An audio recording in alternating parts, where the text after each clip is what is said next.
Chapter 21। Juice जैसी चीज को संजना पहले तवज्जो भी नहीं देती थी। उसे बस कॉफी पसंद थी, वो भी हाथ से पीसी हुई। लेकिन अब आभा को इतना सुकून में और एंजॉय करता देख उसे लग रहा था जैसे वो जूस कोई आम ड्रिंक नहीं बल्कि स्वर्ग का अमृत हो। दीदी प्लीज, पहले तुम मुझसे कितना प्यार करती थी। मुझे पता है मुझसे गलतियां हुई हैं, लेकिन क्या तुम मुझे माफ नहीं कर सकती? मैं सच में तुमसे भीख मांग रही हूँ। आभा ने ठंडे अंदाज में जवाब दिया। अगर सिचुएशन उल्टी होती और मैं तुमसे खाने के लिए भीख मांगती, तुमसे कहती कि मुझे बख्श दो, तो तुम मानती? यह सुनकर संजना का गला सूख गया। उसका पहला रिएक्शन तो ना था, लेकिन जब तक वो खुद को हाँ कहने के लिए तैयार करती, आभा फिर से बोल पड़ी। देखो, तुम्हारा जवाब ही बता रहा है कि तुम मेरी मदद नहीं करती, तो फिर मुझसे ये उम्मीद क्यों?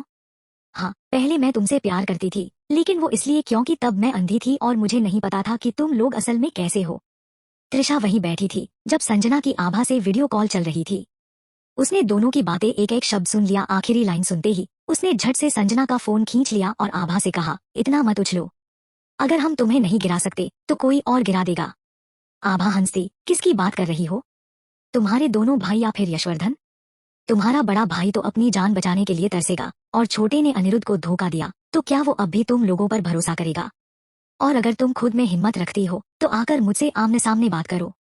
मैं इतने साल एक ही छत के नीचे रहे होने की इज्जत में तुम्हें दरवाजे तक आने दूंगी। पर क्या तुम में दम है? दीदी, क्या सच में तुम हमें अंदर आने दोगी? संजना के अंदर अभी भी उम्मीद बची थी। उसने आगे बढ़कर पूछा।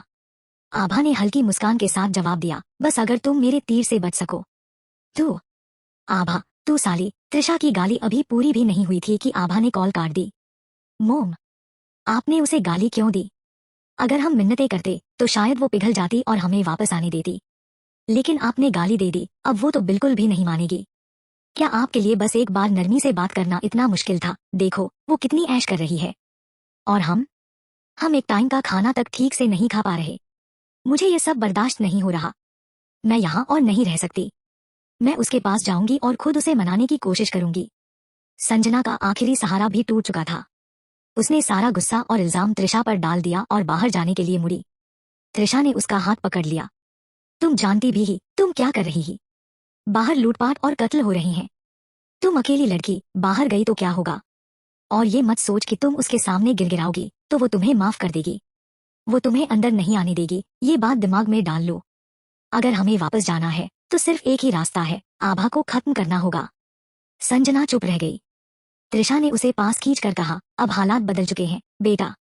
अगर हमें जिंदा रहना है तो किसी और को मरना ही होगा। आभा को मरना पड़ेगा। जब वो नहीं रहेगी तो जो कुछ भी उसका है वो हमारा होगा। संजना को सीमा की बातें धीरे धीरे समझ में आने लगी। वो चुपचाप जाकर सोफे पर बैठ गई। कुछ देर तक सोचती रही, फिर अपनी माँ की तरफ देखा। मोम, मुझसे और इंतजार नहीं होता। मुझे 20वीं मंजिल पर वापस जाना है और उसके लिए हमें आभा को हटाना ही होगा। त्रिशा ने खतरनाक मुस्कान के साथ उसकी तरफ देखा। फिक्र मत करो, मैंने सब सोच लिया है। अगर उन गुंडों को पता चल जाए कि आभा कितनी ऐश कर रही है तो क्या वो उसे रात भर जिंदा रहने देंगे? ये देखकर कि घरों में घुसपैठ की घटनाएं शुरू हो गई हैं और त्रिशा और संजना ने देख लिया कि आभा कितनी ऐश में जी रही है, आभा ने अपनी सतर्कता और बढ़ा दी। रात में उसने सीधे अपना बिस्तर उठाया और सोफे पर सो गई। और हुआ भी वही। आधी रात के बाद गलियारे में हलचल हुई। आभा झटके से उठी और दरवाजे के पास गई। डोर के पीपहोल कैमरे से देखा तो बाहर कई लोग खड़े थे, हर तरह के औजारों से लैस। दरवाजा नहीं तोड़ सकते तो क्या हुआ, दीवार में छेद तो कर सकते हैं। एक बार अंदर घुसने का रास्ता बना लिया फिर सब आसान हो जाएगा। पहले क्लियर कर लेते हैं, अंदर घुसने के बाद जो भी मिलेगा बराबर बराबर बंटेगा। और वो औरत, वो भी सबके हिस्से में आएगी। हाँ हाँ ठीक है, जल्दी काम शुरू करो। बाहर बर्फबारी भले ही रुक गई हो पर टेम्परेचर जानलेवा था। -40 डिग्री के इस ठंड में सिर्फ वही लोग बाहर निकल सकते थे जो अपनी जान की परवाह नहीं करते। सभी घुसपैठिए सिर से पैर तक ढके हुए थे, मास्क, कैप्स और कपड़ों की मोटी परतों में। कुछ ने अपने पैरों पर लकड़ी की तख्तियां बांध रखी थी तो कुछ ने कपड़ों की कई लेयर्स चढ़ा ली थी। साफ था कि उन्हें पता था कि आभा तीरंदाजी में माहिर है, लेकिन इस बार वे दरवाजा तोड़ने की बजाय सीधा दीवार को निशाना बना रहे थे। झटहट, इलेक्ट्रिक ड्रिल की तेज आवाज गलियारे में गूंज उठी। धूल उड़ने लगी, लेकिन मुश्किल से 5 मिनट ही हुए थे कि ड्रिल चला रहा आदमी अचानक जोर से झटका खाकर नीचे गिर पड़ा। ओए राहुल, क्या हुआ तुझे? एक बंदा राहुल को उठाने के लिए झुका ही था कि जैसे ही उसका हाथ राहुल को छुआ उसकी खुद की पूरी बाजू सुन्न पड़ गई। साले, करंट लगा है। ये अंदर क्या बवाल है? धूल धीरे धीरे बैठने लगी और जब सबने उस दीवार पर गौर किया जहां उन्होंने छेद किया था, तो जो देखा उससे उनकी रूह कांप गई। दीवार के अंदर मोटी स्टील प्लेट थी जिसमें उलझी हुई इलेक्ट्रिक वायरिंग फैली हुई थी। अबे, ये फ्लैट है या कोई high security military base? Seriously, कौन अपनी दीवारों में करंट वाला ग्रिड लगवाता है? राहुल, तुझे तो इलेक्ट्रिक चीजों की समझ है, क्या कर सकते हैं? लीडर ने घूरते हुए पूछा। बॉस, पहले हमें इस ग्रिड की बिजली काटनी होगी, लेकिन फिलहाल इसमें करंट दौड़ रहा है और अगर ऐसे ही हाथ लगाया तो सीधे टिकट कट जाएगा।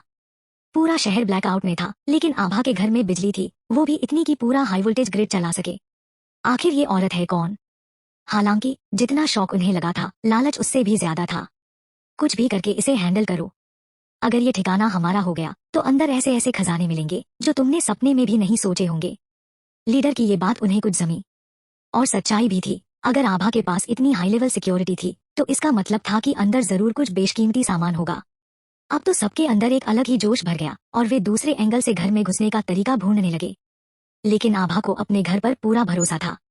इनके औजारों से इस घर को तोड़ने में कम से कम 3 दिन लगेंगे और मुझे नींद खराब करने का कोई मूड नहीं है। तो उसने बिना झिझक अपनी स्पेस स्टोरेज से एक हैंडगन निकाली, सीधे डोर के शूटिंग होल से बाहर निशाना साधा और ठंडी आवाज में बोली, इलेक्ट्रिक शॉक से नहीं डरते? लगता है अब तुम्हें गोली का टेस्ट करना पड़ेगा। यह सुनकर पूरा ग्रुप ठिठक गया और उनके चेहरे सफेद पड़ गए।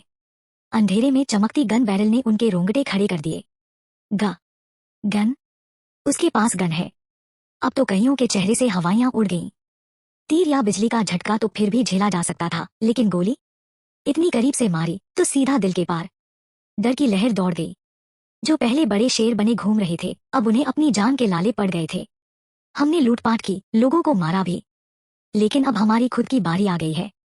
लीडर, जो अब तक शांत था, गन के बैरल को घूरते हुए बोला, डरो मत, ये नकली है, इससे हमें कोई नुकसान नहीं होगा। सोचो, एक आम लड़की के पास गन कहाँ से आएगी? और अगर आ भी गई तो क्या गारंटी है कि उसमें गोलियां भी होंगी? चैप्टर 22। भारत में तो अमेरिका जैसे कुछ देशों की तरह आम लोग बंदूक नहीं रख सकते थे, तो यहाँ किसी के पास बंदूक होने का सवाल ही नहीं था। यही सोचकर सब निश्चिंत थे। और मान लो अगर आभा के पास सच में असली गन होती भी, तो भी वो एक गोली से सबको खत्म नहीं कर सकती थी। जब तक पहला शिकार वो खुद न बने, तब तक तो ठीक है, बाकी देखा जाएगा। अगर गन असली हुई तो भागने का ऑप्शन तो हमेशा था ही। यही जुआरी वाली मेंटलिटी थी जिसने उन्हें पहले हिचकाया, लेकिन फिर वो दोबारा हरकत में आ गए। आभा ने कॉलेज में मिलिट्री ट्रेनिंग के दौरान असली गन देखी थी, लेकिन तब उसमें नकली गोलियां भरी होती थी। अब वो कोई प्रोफेशनल तो थी नहीं जो एक नजर में बता दे कि उसके हाथ में असली गन है या कोई हाई क्वालिटी डुप्लीकेट। अगर ये नकली हुई तो आज इन लोगों से बचना मुश्किल होगा। लेकिन अब तो एक ही ऑप्शन था, दाव लगाना। बेस्ट केस में वो अपना तिरकमान यूज कर सकती थी, और अगर वो भी फेल हुआ तो हाथ में अभी भी उसकी तीनधारी तलवार थी। आभा ने एक आदमी पर निशाना साधा और ट्रिगर दबा दिया। धायन। वो आदमी सीधे जमीन पर गिरा। सिर्फ 2 सेकंड बाद ही किसी की दहशत से भरी आवाज गूंजी, अरे, राहुल को गोली लग गई। ये गन असली है। जैसे ही आभा ने गोली चलाई, उस गैंग का लीडर सबसे पहले खुद को साइड में कर चुका था।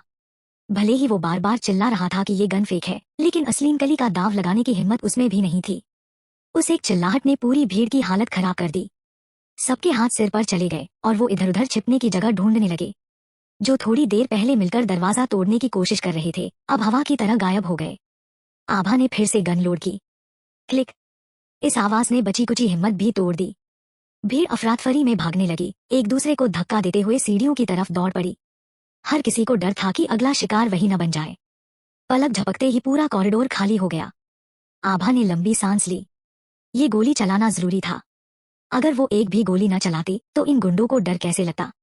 लेकिन अब उसे और फायर करने का कोई इरादा नहीं था। उसके पास बंदूक तो थी, पर गोलियां लिमिटेड थी। ऐसे घटिया लोगों पर बर्बाद करने का कोई फायदा नहीं। अपनी सुन्न पड़ी बाह को मसाज देते हुए उसने गन वापस अपने स्टोरेज में रख दी। गलत पोजीशन में गोली चलाने की वजह से रिकॉइल ने पूरा हाथ झंझना दिया था। अब इन बार बार के हमलों से उसे एक बात क्लियर हो गई थी, अपार्टमेंट के फायर डोर को मजबूत करना पड़ेगा। हर बार दुश्मन दरवाजे तक पहुंच जाता है और वो सिर्फ अपनी बंदूक या तीरकमान के लिमिटेड रेंज में फंसी रह जाती है। रात के सन्नाटे में पहले ड्रिल की आवाज और फिर गोली चलने की गूंज पूरे बिल्डिंग में फैल चुकी थी। वैसे ही डरे में लोग अब और ज्यादा घबरा गए थे। ड्रिल की आवाज का मतलब था कि फिर से कोई किसी का दरवाजा तोड़ने की कोशिश कर रहा था। और गोली, कोई नहीं जानता था कि ये लुटेरों ने चलाई थी या किसी ने अपनी जान बचाने के लिए। अगर ये लुटेरों ने चलाई थी तो इसका मतलब था कि पूरी बिल्डिंग में कोई भी सेफ नहीं था, किसी भी दिन उनकी बारी आ सकती थी। लेकिन अगर किसी ने खुद को बचाने के लिए गोली चलाई थी तो इसका मतलब था कि इस बिल्डिंग में लुटेरों से भी खतरनाक कोई और था। अगर वो इंसान खड़ा होकर सबकी हिफाजत करे तो शायद उनकी जान बच सकती थी। बस इसी डर और उम्मीद के बीच पूरी बिल्डिंग के व्हाट्सएप ग्रुप में धमाल मच गया। भाई, अभी अभी क्या हुआ? किसने गोली चलाई? क्या लुटेरों को मार गिराया? जिनके फोन अभी भी काम कर रहे थे वो ग्रुप में मैसेज भेज रहे थे। जिनके फोन बंद हो चुके थे वो किसी तरह हालात का अंदाजा लगाने में जुटे थे। इस रात किसी ने नींद नहीं ली। सबको बस एक ही बात जाननी थी, सच्चाई क्या है। और दूसरी तरफ जिसने असल में इन लुटेरों को खदेड़ा था नाया, वो चैन की नींद सो रही थी। उसे पता था कि ये लोग अब दोबारा लौटने की हिम्मत नहीं करेंगे। अगली सुबह उसकी नींद तब खुली जब दरवाजे की घंटी लगातार बजने लगी। बाहर खड़ा इंसान बिना रुके बेल पर हाथ मारे जा रहा था, जिसने उसकी नींद पूरी तरह खराब कर दी। अब बहुत हो गया। उसे कुछ करना ही होगा ताकि बिल्डिंग का मेन गेट बंद रखा जा सके, वरना कोई भी ऐरा गैरा उसके दरवाजे तक आ धमकता रहेगा। दरवाजा खटखटा रहा था वैभव। आभा ने तुरंत दरवाजा नहीं खोला। उसने बस अंदर से ही पूछा, क्या काम है? आभा, तुम ठीक हो ना? कल रात हमारी बिल्डिंग में फिर से चोरी हुई है और मैंने तो गोली चलने की आवाज भी सुनी थी। तुम्हारी फिक्र हो रही थी इसलिए चेक करने आ गया, वैभव ने कहा। आभा ने शांति से जवाब दिया, मैं ठीक हूँ। तुमने कल रात गोली की आवाज सुनी थी? पता है किस फ्लोर पे हुआ? वैभव ने फिर पूछा। थोड़ी चिढ़कर आभा बोली, नहीं, मैंने कुछ नहीं सुना। मैं तो आराम से सो रही थी। चलो, तुम ठीक हो, बस यही जानना था। अगर कुछ चाहिए हो तो बता देना, मैं 1701 में हूँ। जब आभा ने और कुछ नहीं कहा तो वैभव धीरे धीरे मुड़ गया। जाने से पहले उसने एक बार और हॉलवे में चारों तरफ नजर दौड़ाई, जैसे कुछ ढूंढ रहा हो। जैसे ही वैभव चला गया, आभा को अचानक याद आया, कल रात तो उसने एक आदमी को गोली मार दी थी। उसके साथियों ने लाश नहीं उठाई थी, तो लॉजिकली बॉडी वहीं होनी चाहिए थी। मगर वैभव तो ऐसे बिहेव कर रहा था जैसे सब नॉर्मल है। जल्दी से वो दरवाजे के पास गई और स्क्रीन पर देखा। हॉलवे पूरी तरह खाली था। न तो बॉडी थी, न खून का कोई निशान। आभा ने दरवाजा खोला और बाहर निकलकर अच्छे से चेक किया। सब साफ सुथरा, जैसे कुछ हुआ ही नहीं। अगर उसे कल रात की यादें इतनी क्लियर न होती और वैभव ने उस इंसिडेंट का जिक्र न किया होता तो शायद उसे खुद पर डाउट होने लगता कि क्या सच में ऐसा कुछ हुआ भी था। क्या उस आदमी के साथियों ने आकर बॉडी हटा दी? पर अगर हटा भी दी तो हॉलवे इतना परफेक्टली क्लीन करना थोड़ा सस्पिशियस नहीं है क्या? उसकी नजर धीरे धीरे अपार्टमेंट 2002 के बंद दरवाजे पर गई। इस अपार्टमेंट से कभी कोई आवाज नहीं आई थी। लगता तो खाली ही था। मगर अगर किसी ने इतनी सफाई से बॉडी हटाई है तो वो और कौन हो सकता है? थोड़ी देर सोचने के बाद आभा धीरे धीरे 2002 की तरफ बढ़ी, देखने के लिए कि अंदर कोई है या नहीं। बस कुछ ही कदम चली थी कि उसके अपार्टमेंट में फोन बज उठा। वो फौरन पलटी। हालांकि आभा ने कभी खुलकर ये नहीं कबूला, न ही रेसिडेंट्स के ग्रुप चैट में इसका जिक्र किया, पर फिर भी बात फैल ही गई। उसने एक चोर को गोली मार दी थी। पोस्ट अपोकैलिप्टिक दुनिया में जहां हर दिन चोरी, मर्डर और अटैक आम बात थी, वहां एक गन होना किसी सुपर पावर से कम नहीं था। अब सब लोग उससे दोस्ती करना चाहते थे। उसके घर में शिफ्ट होकर उसकी प्रोटेक्शन में रहना चाहते थे। तब से आभा के फोन पर रिक्वेस्ट और मैसेजेस की बारिश होने लगी थी। मगर आभा ने किसी का जवाब नहीं दिया। 20वीं मंजिल के एंट्रेंस को स्ट्रॉन्ग बनाना जरूरी था, लेकिन उसके पास एक ढंग का लॉक तक नहीं था। और अगर होता भी तो कौन सा ताला 2 मिनट से ज्यादा टिक पाता? उसे बाहर जाकर सामान लाना था। पर क्या करे अगर वो गई और किसी ने घर में घुसने की कोशिश कर दी? अब वो स्पॉटलाइट में थी। सबकी नजरें उस पर थीं। इसी उलझन में थी कि तभी एक नोटिफिकेशन आया। यह सुहानी का मैसेज था। इस बार सुहानी का टोन पहले जैसा एरोगेंट नहीं था, बल्कि काफी सॉफ्ट और पोलाइट लग रहा था। सुहानी, आभा, एक डील कर सकते हैं? आभा, तुम्हारे पास ऐसा क्या है जो मुझे इंटरेस्ट करे? सुहानी, मुझे पता है तुम्हारे पास गन है। लोग तुमसे डरते हैं, लेकिन बहुत से लोग तुम पर नजर भी रख रहे हैं। मैं तुम्हें बता सकती हूँ कि कौन तुम्हारे खिलाफ प्लान कर रहा है, बस तुम मुझे प्रोटेक्ट कर लो। आभा, तुमने खुद ही कहा मेरे पास गन है, फिर मुझे डरने की क्या जरूरत? सुहानी, गन से तुम 10 से 20 लोगों को तो संभाल सकती हो, लेकिन अगर 100 लोग आ गए, 200, क्या तुम्हारे पास इतने बुलेट्स हैं? तुम स्मार्ट हो। अगर बिना ज्यादा एफर्ट के खतरे खत्म हो सकते हैं तो क्यों लिमिटेड रिसोर्सेस वेस्ट करने? आभा ने स्क्रीन पर थोड़ी देर तक देखा, फिर हल्की सी स्माइल आई। खेल अब और इंटरेस्टिंग होने वाला था। अब आभा का सबकी नजरों में आने से हो सकती है मुसीबत की शिकार और किसने की वह लाश गायब जाने के लिए पड़ी ये अगला पार्ट। चैप्टर 23। सुहानी सही थी। उसके पास गोलियां लिमिटेड थी, और जब तक बेहद जरूरी न हो वो ऐसी हालत में उन्हें बर्बाद नहीं करना चाहती थी जहां दुश्मन को नुकसान पहुंचाने के साथ साथ खुद का भी नुकसान हो जाए। लेकिन इसका मतलब ये नहीं था कि वो सुहानी के हिसाब से खेलेगी। आभा ने फटाफट अपने फोन पर टाइप किया, मेरे पास कितनी गोलियां हैं इससे तुम्हारा कोई लेना देना नहीं है। मैं तुम्हारे साथ कोई डील नहीं करने वाली। मैं अपनी सुरक्षा के लिए कोई टाइम बम साथ में क्यों रखूं? सुहानी को ऐसा जवाब मिलने की उम्मीद पहले से थी। वो जानती थी कि आभा इतनी आसानी से नहीं मानेगी, इसलिए उसने अपनी चाल बदली। तो ऐसा करते हैं, एक बॉक्स मैगी दे दो, बदले में मैं तुम्हें इनसाइड इन्फो दूंगी। आभा, मुझे तुम पर भरोसा नहीं है। सुहानी को तो जैसे आभा ही उसकी लाइफलाइन लग रही थी, तो उसने फटाक से रिप्लाई किया, एक बार ट्राई तो कर लो। अगर मैंने तुम्हें 3 काम की इन्फो दे दी, फिर देख लेना देना है या नहीं। आभा, 10 पैकेट्स। कुछ सेकंड्स के गैप के बाद सुहानी ने लिखा, डन। आभा के पास वैसे तो मैगी के दर्जनों बॉक्स स्टोर थे। आम दिनों में वो ऐसे इंस्टेंट फूड को हाथ भी न लगाती। लेकिन अगर सुहानी सच में कुछ काम की बात दे पाए तो थोड़ा एक्सचेंज करने में हर्ज क्या था। बिना ज्यादा सोचे आभा ने दीवार में लगी इलेक्ट्रिक ग्रिड ऑन की, दरवाजे पर 5 लॉक चेक किए और बाहर निकल पड़ी। जैसे ही वो बाहर निकली, बिल्डिंग 5 यूनिट 1 के वो लोग जो कब से उसकी हर हरकत पर नजर रखे हुए थे तुरंत एक्टिव हो गए और अगला प्लान बनाने लगे। कुछ लोग तो बस उसके पीछे पीछे जाना चाहते थे ताकि उसके इन्फ्लुएंस का फायदा उठा सके, वहीं कुछ की नजर उसके अपार्टमेंट पर थी। 1302 वाले बंदे ने 901 को पटाने की कोशिश की। अब जब आभा घर पर नहीं है तो क्यों न एक टीम बनाकर उसके घर में घुस जाएं?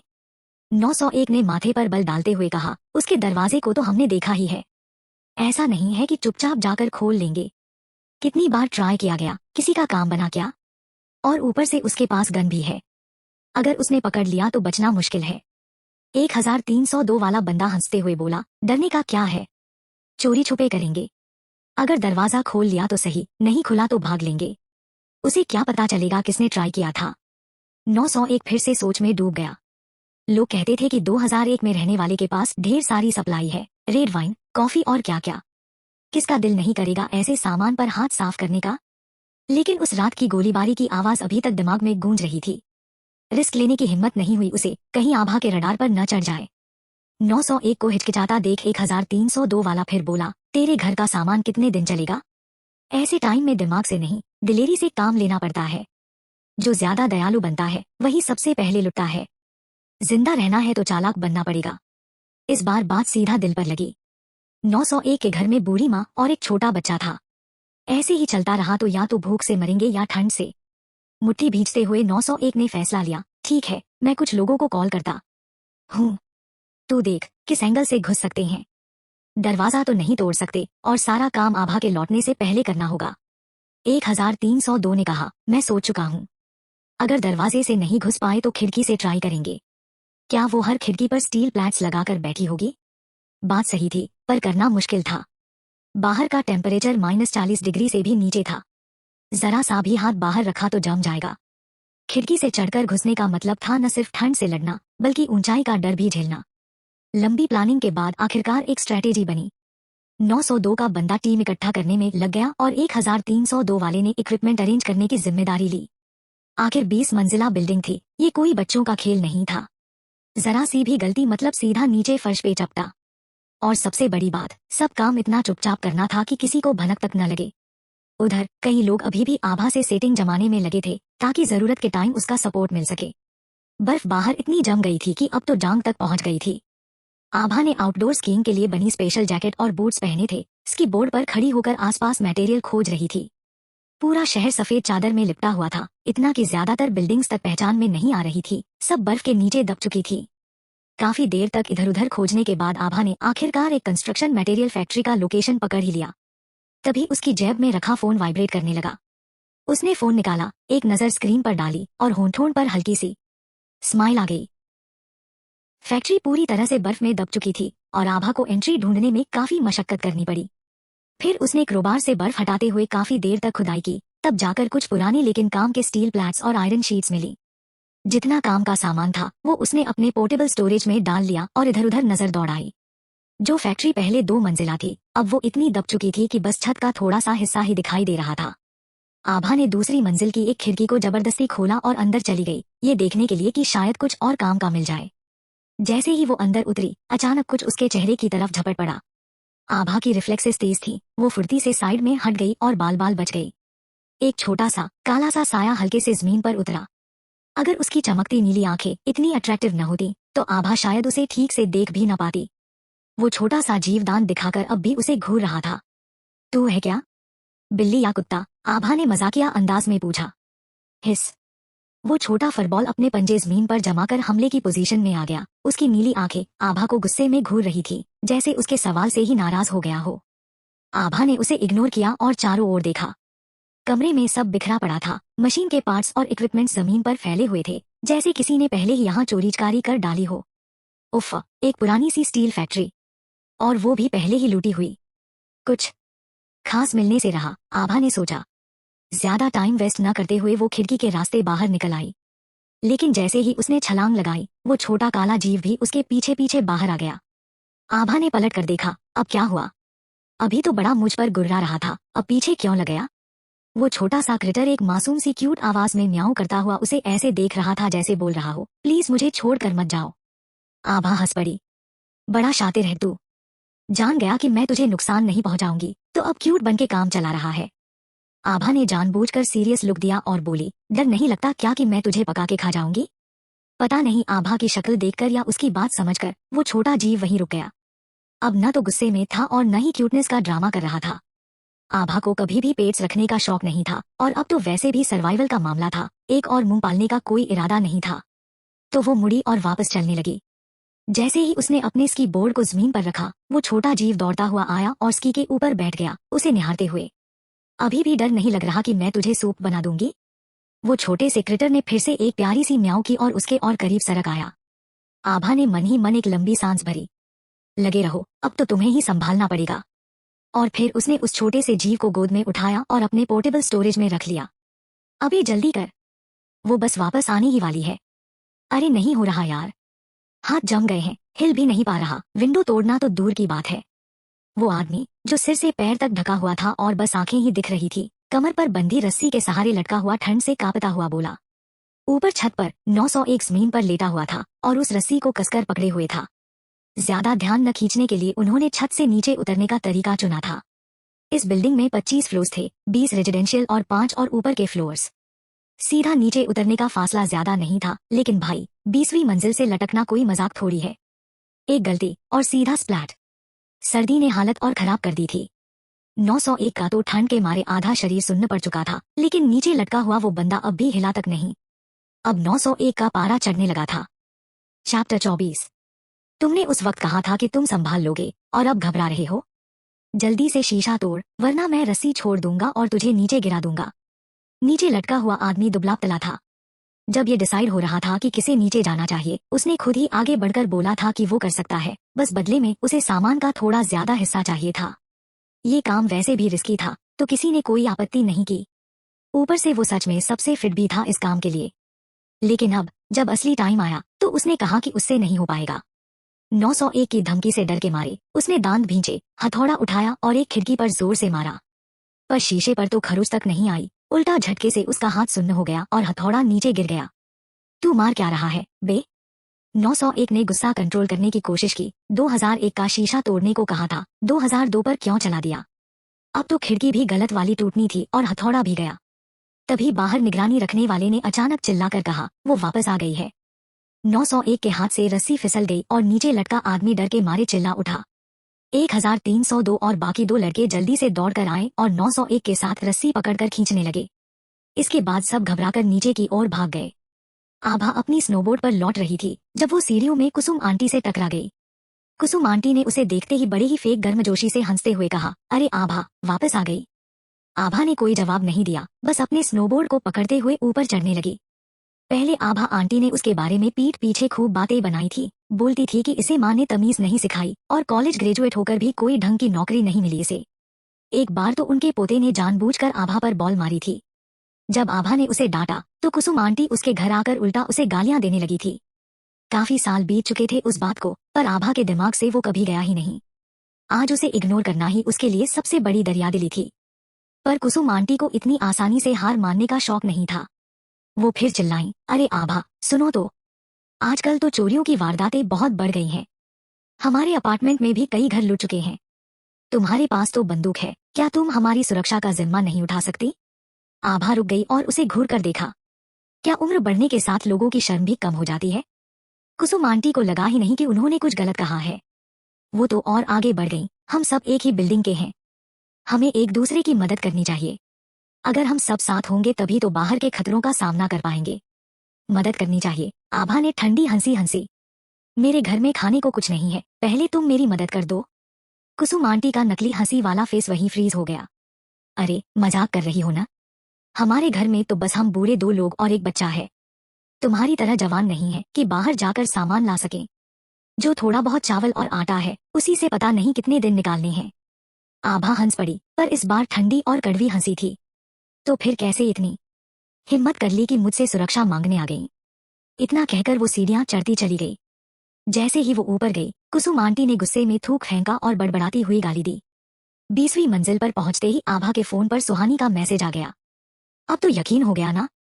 आभा ने दरवाजा खोला, जैकेट उतारी और थोड़ा आराम करने के बाद जवाब दिया। सिर्फ कोई तुम्हारे घर घुस रहा है कह देने भर से तुम्हें लगा कि ये कोई काम की जानकारी है। तुम खुद को कुछ ज्यादा ही समझ रही हो। Deal cancel. फिर आभा ने फोन साइड में रखा, पानी पिया और फिर घर के कोने कोने की जांच की। खिड़की, दरवाजा, दीवार सब चेक किया कि कहीं कोई गड़बड़ तो नहीं। सब ठीक लगा तो वो लंच तैयार करने लगी। फ्रिज खोला तो उसमें रखा मांस देखकर उसे याद आया कि आज वो एक नया मेंबर भी लेकर आई है। उसने कभी अपनी स्टोरेज में कोई जिंदा चीज नहीं रखी थी। कहीं दम घुट के मर तो नहीं गया? आभा तेजी से स्पेस में घुसी और चेक किया। वो छोटा सा क्रिएचर एक डाउन जैकेट में गोलमटोल होकर सो रहा था। एक लंबी सांस छोड़ते हुए आभा ने उस काले फजी से जीव को उठाया और बाथरूम में ले गई। तुम पूरे कोयले का टुकड़ा दिखते हो। अब से तुम्हारा नाम कुकू। छोटे से जीव ने हल्की सी क्यों क्यों करके प्रोटेस्ट किया। आभा ने उसकी नाराजगी इग्नोर मारी और बार बार उसे कुकू बुलाने लगी। फिर पानी चला के उसका नहाना सेट करने लगी। इसी बीच सोफे पर रखा उसका फोन फिर बजा। यह सुहानी का मैसेज था। पहले तो आभा को लगा था कि ये कोई पूरी तरह काला बिल्ली या डॉगी होगा, लेकिन नहाने के बाद वो असल में सफेद निकला और ऐसा दिख रहा था जैसे किसी ने बिल्ली और डॉगी को मिलाकर नया वर्जन बना दिया हो। तुम आखिर हो क्या? आभा ने उसका फर सुखाते हुए पूछा। बिल्ली कुत्ते का मिक्स। कुकू ने गुस्से में लंबी हूंक भरी। बिल्ली और कुत्ते का मिक्स? ये तो हद ही हो गई। सिर्फ आधे दिन में ही आभा को कुकू के मूड समझ में आने लगे थे। उसने हल्के से कुकू की पीठ थपथपाई और जब लगा कि वो सूख गया है तो हेयर ड्रायर रखकर उसे जमीन पर छोड़ दिया। जाओ अब खुद खेलो, मुझे खाना बनाना है। आभा बाथरूम से निकली और किचन में चली गई। उसने रेस्टोरेंट से लाए 3 डिशेस दोबारा गर्म की और एक छोटा सा चावल का पॉट स्टीम कर दिया। वो अभी कुकू के लिए खाना सर्व कर ही रही थी कि डोरबेल बजी। आभा ने आईब्रो चढ़ाकर दरवाजे की तरफ देखा, लेकिन उठी नहीं। जाहिर था वैभव होगा, पर डोरबेल बस एक बार बजी और फिर नहीं बजी। वैभव का नेचर उसे पता था, अगर वो होता तो दरवाजा खुलवाने तक हार नहीं मानता। अब शक हुआ। आभा ने चम्मच रखी और उठकर देखने गई। बाहर एक लंबा चौड़ा बंदा खड़ा था, पर यह शॉकिंग नहीं था। शॉकिंग ये था कि ये वही आदमी था जिससे वो मॉल बिल्डिंग में टकराई थी, वही जिसने अनिरुद्ध को एक झटके में जमीन पर पटक दिया था। अब ये यहाँ क्या कर रहा था? कहीं कुछ चुराने तो नहीं आया? अनाया एकदम अलर्ट हो गई। उसने स्पेस से गन खींची और दरवाजे के पीछे से बोली, क्या चाहिए? आदमी पूरी शांति से बोला, मैं 2002 में रहता हूँ। ऊपर से किसी ने तुम्हारी खिड़की तोड़ी थी और वो मेरे घर पर गिरी। हो तो ये पैसे लेने आया है। रुको, इसने कहा कि ये 2002 में रहता है। आभा को सच में झटका लगा। उसने सोचा वहां सच में कोई रहता है। ओह सॉरी, पर ये मेरी प्रॉब्लम नहीं है। जिसने खिड़की तोड़ी उससे जाकर पूछो, वो सीधे बोली। आदमी वैसे ही शांत खड़ा रहा। बस बता रहा था, यहाँ बहुत ड्रामा हो रहा है, इसलिए मैं बाहर का दरवाजा सील करने वाला हूँ। आभा वैसे भी अनजान लोगों को लेकर बहुत सतर्क थी। इसका दावा था कि ये उसका पड़ोसी है, पर वो ये चेक करने का रिस्क नहीं लेने वाली थी। ये आदमी डेंजरस है। अगर उसने दरवाजा खोला तो क्या पता अंदर घुस आए। वैसे भी आभा ने इसे कभी 2002 में आते जाते देखा नहीं था। जो मर्जी करो, मुझे फर्क नहीं पड़ता। आदमी ने और कुछ नहीं कहा। वो सीधे 2002 में चला गया। तो सच में ये वहीं रहता है, पर ये यहाँ आया कब, उसे तो कभी पता ही नहीं चला। इसी बीच सुहानी ने कोई जवाब न मिलने पर वीडियो कॉल ठोक दी। आभा डाइनिंग टेबल पर लौटी और कॉल रिसीव की। आभा, तुम्हारा प्रॉब्लम क्या है? हम दोनों ने ये डील पक्की की थी, अब कैसे पीछे हट सकती हो? आभा ने मजे से हंसी। लगता है तुम्हें मेरी बात अच्छे से समझ नहीं आई। चलो क्लियर कर देती हूँ, तुम्हारी दी हुई इन्फो के बदले में मैं 3 पैकेट इंस्टेंट नूडल्स भी नहीं दूंगी। मैंने तुम्हें दूसरा मैसेज भेजा था, पढ़ा नहीं? सुहानी झल्लाई। आखिर कौन है 2002 में रहने वाला सदस्य जिसका अभी तक किसी को नहीं पता? जाने के लिए पढ़िए अगला पार्ट। चैप्टर 25। आभा ने आखिरकार नोटिस किया कि सुहानी ने उसे पहले एक मैसेज भेजा था जो उसने देखा ही नहीं था। उस मैसेज में सुहानी ने बताया था कि सुबह उसके घर की खिड़की तोड़ने के प्लान में कौन कौन शामिल था। आभा ने जवाब दिया, ये बस ठीक ठाक काम का है। अगर अगली बार फिर से तुमने मुझे बेवकूफ बनाने की कोशिश की तो मैं ये डील वहीं खत्म कर दूंगी। ये ठीक नहीं है। अगर ठीक नहीं लग रहा तो डील मत करो। मैंने कोई जबरदस्ती थोड़ी की है। सुहानी ने गुस्से में दांत भींचे और बोली, मेरे पास 2 और खबरें हैं। मैं बता दूं, फिर तुम मुझे मेरा सामान दोगी? पहले सुनते हैं, तुम्हारे पास बताने लायक है भी कुछ या नहीं? आभा ने कहा। सुहानी ने गहरी सांस ली और बोली, जिस गैंग ने उस रात तुम्हारे घर में घुसकर चोरी करने की कोशिश की थी उन्हें तुम्हारी सौतेली माँ ने भेजा था। वो लोग हमारे बिल्डिंग के नहीं थे। गैंग लीडर अनिरुद्ध के दोस्त को जानता था। और दूसरी खबर, वैभव और अनिरुद्ध की ट्यूनिंग भी काफी अच्छी है।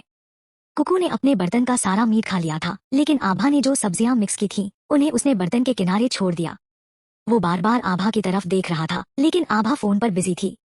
जब कुकू से रहा नहीं गया तो सीधा छलांग लगाकर उसकी गोद में कूद गया।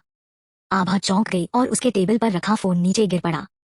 अगर फिर से इस तरह डराया ना तो उठा के बाहर फेंक दूंगी, समझे? कुकू ने मासूमियत से अपनी पूंछ हिलाई, जैसे उसे कुछ समझ ही नहीं आया। हालांकि आभा ने उसे धमकी दी थी, लेकिन फिर भी उसने टेबल से मीट की प्लेट उठाई और उसका आधा हिस्सा कुकू के बर्तन में डाल दिया। वीडियो कॉल के दूसरी तरफ सुहानी ये सब गौर से देख रही थी। उसने उस अजीब से जानवर को देखा जो पूरी तरह कुत्ता भी नहीं लग रहा था और बिल्कुल बिल्ली भी नहीं था। उसने ये भी देखा कि आभा के टेबल पर 2 नॉनवेज डिशेस और एक वेज डिश रखी थी और देखते ही उसके मुंह में पानी आ गया। तो अफवाहें सच थीं। आभा सच में बहुत लग्जरी लाइफ जी रही थी। वो जो चिकन की प्लेट थी वो 1-8 रेस्टोरेंट की स्पेशल डिश थी, जिसकी एक प्लेट सैकड़ों में आती है। और उसने बिना सोचे समझे आधी प्लेट एक जानवर को दे दी। सुहानी का जलन से बुरा हाल हो गया। लेकिन सिर्फ जलने से कुछ हासिल नहीं होगा, ये उसे पता था। उसे पहले आभा का भरोसा जीतना था, उसे बेफिक्र करना था। और फिर धीरे धीरे उसकी पूरी दुनिया छीन लेनी थी। जब तक आभा स्क्रीन पर वापस आई तब तक सुहानी ने खुद को पूरी तरह नॉर्मल दिखाने की कोशिश कर ली थी। तुमने जो इंस्टेंट नूडल्स देने का वादा किया था वो कब मिलेगा? 20वीं मंजिल के कॉरिडोर में रख दूंगी, तभी बता दूंगी। इतना कहते ही आभा ने चम्मच उठाई और खाते खाते वीडियो कॉल डिस्कनेक्ट कर दिया। सुहानी के दिमाग में वही गर्मागर्म चावल, मसालेदार चिकन और ताजी सब्जियों की इमेज घूम रही थी। उसके तो मुंह में पानी आ गया था। उसे भी ऐसे ही खाने चाहिए। उसे भी ऐसा ही घर चाहिए। तभी दरवाजे के हैंडल के घूमने की आवाज आई। वो तुरंत अलर्ट हो गई। कौन है? मैं हूं। सुहानी दरवाजे तक गई और उसे खोल दिया। वैभव अंदर आया और पूछा, क्या कर रही थी? घर में होकर भी कमरा लॉक करने की क्या जरूरत थी? तुम घर पर नहीं थे और मुझे डर लग रहा था। अगर कोई अंदर घुस आता तो कम से कम एक एक्स्ट्रा लॉक तो बचाव कर सकता था। वैभव ने सुहानी के माथे पर हल्की सी किस की और कहा, इतना मत सोचो, छोड़, हमारी बिल्डिंग अभी तक सेफ ही है। कहाँ गए थे? इतना टाइम क्यों लगा? सुहानी ने पूछा। वैभव थोड़ा रुका, फिर धीमी आवाज में बोला, याद है ना, हमारे बिल्डिंग के कुछ लोग आभा के घर की खिड़की तोड़ना चाहते थे जब वो बाहर गई थी। तो सीन क्या हुआ? वो गलत खिड़की पर वार कर बैठे। 2002 वाले फ्लैट की खिड़की पे हथौड़ा चला दिया। और तुम सोचो आगे क्या हुआ? क्या हुआ? वैभव हल्का सा हंसा। एक हथौड़ा पड़ा और 2002 की खिड़की पर एक खरोंच तक नहीं आई। लेकिन जिसने मारा उसका हाथ सुन्न हो गया। 2002 में कोई रहता है? वैभव ने कंधे उचकाए, पता नहीं। ऑनर्स ग्रुप में कोई जिक्र नहीं है और जितना सुना है किसी ने भी 2002 के रहने वालों को नहीं देखा। सुहानी की आंखें चमक उठी। तो क्या हम 2002 में शिफ्ट कर सकते हैं? अगर उसकी खिड़कियां इतनी मजबूत हैं तो दरवाजा भी तगड़ा ही होगा। और आभा के साथ एक ही फ्लोर पर रहेंगे तो हमारी सेफ्टी भी पक्की हो जाएगी। वैभव ने पहले ही इस ऑप्शन पर सोचा था। और अकेला वो ही नहीं, जो भी जानता था कि 2002 की खिड़कियां स्टील जितनी मजबूत हैं, वो वहां शिफ्ट होने का सपना देख रहा था। पहले खाना बना लेते हैं। इस पर अच्छे से सोचना पड़ेगा, उसने कहा। सब्जी और मीट खत्म हो गया। अब सिर्फ चावल खाएंगे? सुहानी ने पूछा। इतनी जल्दी? मैंने तो परसों ही आधा बैग चावल लाकर रखा था। सुहानी की आंखें सिकुड़ गईं। उसने गुस्से में कहा, क्या तुम ये कह रहे हो कि मैंने तुम्हारे पीछे से छुपकर एक्स्ट्रा खा लिया? अरे ऐसा कुछ नहीं कह रहा, वैभव जल्दी से बोला। बस अब चीजें मुश्किल हो रही हैं, हमें अपना राशन बचाकर रखना होगा। सुहानी को आभा के खाने की प्लेट्स याद आ गईं और फिर अपना नसीब। जितना सोचा उतना गुस्सा बढ़ता गया।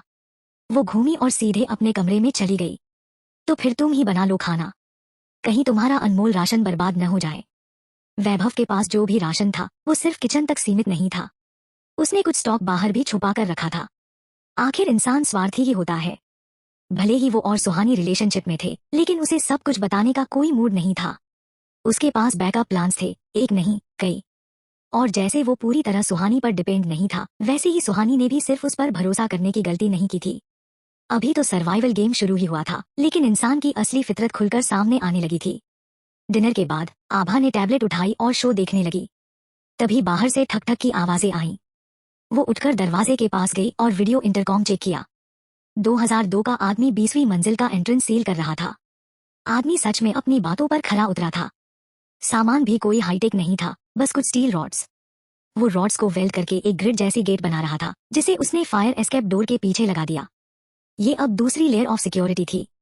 पहले वाले दरवाजे से कहीं ज्यादा मजबूत लग रहा था। आभा अंदर ही बैठकर उसे काम करते देखती रही। जब आदमी सब कुछ पूरा करके अपने कमरे में वापस गया, तभी वो भी अपने सोफे पर लौट आई। अभी तक उस आदमी की तरफ से कोई दुश्मनी नहीं दिखी थी, लेकिन इसका मतलब ये नहीं था कि वो बेफिक्र हो जाए। अगर कभी वो दुश्मन बना तो उसे निपटाना बहुत मुश्किल होगा। त्रिशा के प्लान्स धड़ाम हो चुके थे। आभा तो खरोंच तक नहीं आई, उल्टा हमला करने वालों में से एक तो गोली खाकर सीधा मर गया। उसने कभी सोचा भी नहीं था कि आभा इतनी टफ होगी और उसके पास बंदूक भी होगी। दूसरी तरफ उसका भाई विनोद बुरी हालत में था। उसके जाम इन्फेक्टेड हो चुके थे। अगर जल्दी इलाज नहीं मिला तो उसकी हालत और बिगड़ सकती थी। लेकिन उनके पास जो आखिरी बचा-खुचा एंटीबायोटिक था, वो पिछली बार किसी और चोट पर खर्च हो चुका था। अब उनके पास कुछ नहीं था। पूरा शहर ठप था, हॉस्पिटल्स भी बंद थे। दवा मिलने का कोई चांस नहीं था। अब विनोद की आखिरी उम्मीद त्रिशा थी। त्रिशा, कुछ करो, मुझे दवा ला दो। जैसे ही मैं ठीक होऊंगा, मैं तुम्हारा साथ देकर आभा से बदला लूंगा। त्रिशा को अपने भाई की हालत पर दया आ रही थी। लेकिन यशवर्धन, उसे तो कोई फर्क ही नहीं पड़ा। अब जब सबको पता चल चुका था कि आभा के पास बंदूक है, तो ज्यादातर लोग उससे पंगा लेने से डर रहे थे। और जिन लोगों ने उसके खिलाफ चाल चली थी, वो अब पछता रहे थे। चैप्टर 26। यशवर्धन ने गुस्से में कहा, अब किया भी क्या जा सकता है। अस्पताल बर्फ के नीचे दब चुका है, दवा लाने कहाँ जाऊं? अगर तुम लोगों ने बाहर वालों की बातों में ना आकर अक्ल से काम लिया होता, तो क्या ऐसी नौबत आती? त्रिशा और यशवर्धन के बीच इन दिनों काफी तगड़ा टकराव चल रहा था। त्रिशा को धीरे धीरे यशवर्धन की सेल्फिश नेचर समझ आने लगी थी। जब भी आभा से निपटने का कोई योजना बनती, यशवर्धन हमेशा चुप्पी साध लेता, न सपोर्ट करता, न विरोध। त्रिशा समझ गई थी कि उसकी यह चुप्पी ही उसकी रजामंदी थी। वह भी 20वीं मंजिल पर लौटने के लिए बेताब था। लेकिन अलग बात थी कि वह खुद कुछ करता नहीं, उल्टा अब ताने मारने लगा था। त्रिशा ने ठंडे लहजे में कहा, बाहर वाले भी तुमसे बेहतर हैं। इतने सालों तक मैंने तुम्हारी ऐसे सेवा की जैसे तुम कोई राजा हो, तुम्हें खाना तक खिलाने को तैयार थी। तब तुम्हारी नौकरी थी, तुम बिजी थे, इसलिए मैंने कुछ नहीं कहा। लेकिन अब यह कैसी दुनिया बन गई है, और तुम अब भी वैसे ही अकड़ में बैठे हो, सब कुछ तैयार चाहिए। ठीक है, राजा बनकर बैठे रहो, लेकिन हमें नीचे गिराने की जरूरत नहीं। मेरा भाई और दूसरा भाई किसके लिए घायल हुए, कभी सोचा? किसके लिए? यशवर्धन अचानक सोफे से उठ खड़ा हुआ, पूरी तरह बहस के मूड में। क्या मेरे लिए? यह मत सोचो कि मुझे तुम्हारी हरकतों की खबर नहीं थी।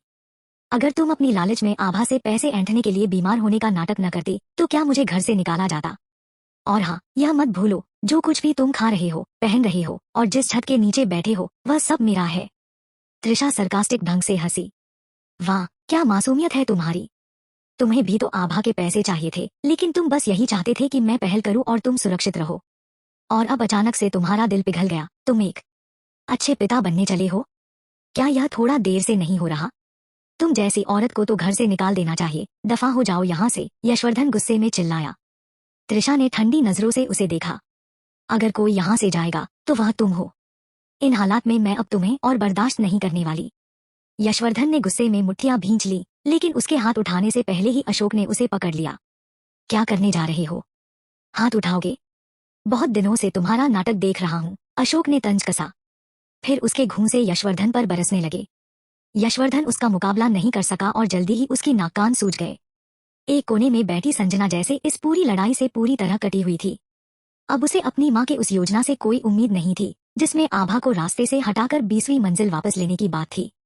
अब उसे खुद कुछ और करना था, कोई और रास्ता निकालना था, इस जगह से बाहर निकलने का।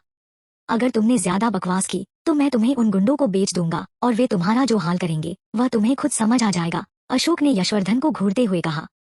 बस यही सुनकर संजना के दिमाग की बत्ती जल गई। उसकी नजर अपने पिता पर गई। वैसे देखने में यशवर्धन बुरा नहीं था, वरना संजना को भी उससे इतनी अच्छी शक्लें नहीं मिलती और वह आर्ट्स कॉलेज में एडमिशन कैसे ले पाती। पहले उसका सपना था किसी अमीरजादे को पटाकर ऐश करने का, लेकिन फिर दुनिया ही बदल गई। लेकिन चाहे हालात कितने भी बदल जाए, इंसान की फितरत नहीं बदलती। जब तक उसकी खूबसूरती कायम है तब तक वह इसका फायदा उठा सकती है, अपनी जिंदगी बदल सकती है। हाँ, यही सही रहेगा। अपने इस एडवांटेज को इस्तेमाल करके वह यहाँ से निकल सकती है और आभा की तरह एक बढ़िया जिंदगी जी सकती है। जैसे संजना के अंदर किसी ने एक स्विच ऑन कर दिया हो। वह झटके से उठी और अपने कमरे की तरफ चली गई। त्रिशा को लगा कि संजना लड़ाई झगड़े से परेशान होकर चली गई है। उसने अशोक को रुकने का इशारा किया और फिर खुद भी उसके पीछे कमरे में चली गई। जैसे ही संजना अपने कमरे में गई, उसने फौरन चीजें इधर उधर खंगालनी शुरू कर दी। उसे इस बात का होश भी नहीं रहा कि त्रिशा कब अंदर आ गई। संजना, तुम क्या ढूंढ रही हो? त्रिशा की आवाज सुनकर संजना एक पल के लिए रुकी, फिर बिना जवाब दिए फिर से खोजने लगी। कमरा वैसे भी छोटा था और ज्यादा सामान भी नहीं था, बस वही जो संजना कॉलेज से लौटते वक्त साथ लाई थी। एक नजर में ही सब कुछ देखा जा सकता था। त्रिशा को उसकी हरकतें अजीब लगी। वो उसके पास जाकर उसका हाथ पकड़ती है। बताओ, क्या ढूंढ रही हो? मैं तुम्हारी मदद कर दूंगी। कपड़े? कैसे कपड़े? अच्छे दिखने वाले। यह सुनकर त्रिशा का दिल धक से रह गया। हर दिन इस खौफ के माहौल में जीना किसी को भी पागल कर सकता था, मगर चाहे जितनी भी मुश्किलें आएं, जिंदा रहना सबसे जरूरी था। हिम्मत हारना कोई ऑप्शन नहीं था। अच्छे कपड़े क्यों चाहिए तुम्हें? त्रिशा ने उसे अपने पास बैठाया। संजना, मुझ पर भरोसा रखो। हम वापस 20वीं मंजिल पर जरूर लौटेंगे। आभा ज्यादा वक्त तक चैन से नहीं रहने वाली। मुझे अब और इंतजार नहीं करना। संजना ने झटके से सीमा का हाथ झटक दिया और चिल्लाई, मुझे इस हाल में एक दिन भी और नहीं रहना। मुझे कुछ बदलना होगा, मुझे अपनी किस्मत खुद बनानी होगी। फिर उसने बिस्तर से एक काले रंग की सिल्की ड्रेस उठाई और पहनने के लिए तैयार हो गई। वो ड्रेस पहले उसके विंटर जैकेट के अंदर पहनी जाती थी, स्टाइलिश और क्लासी।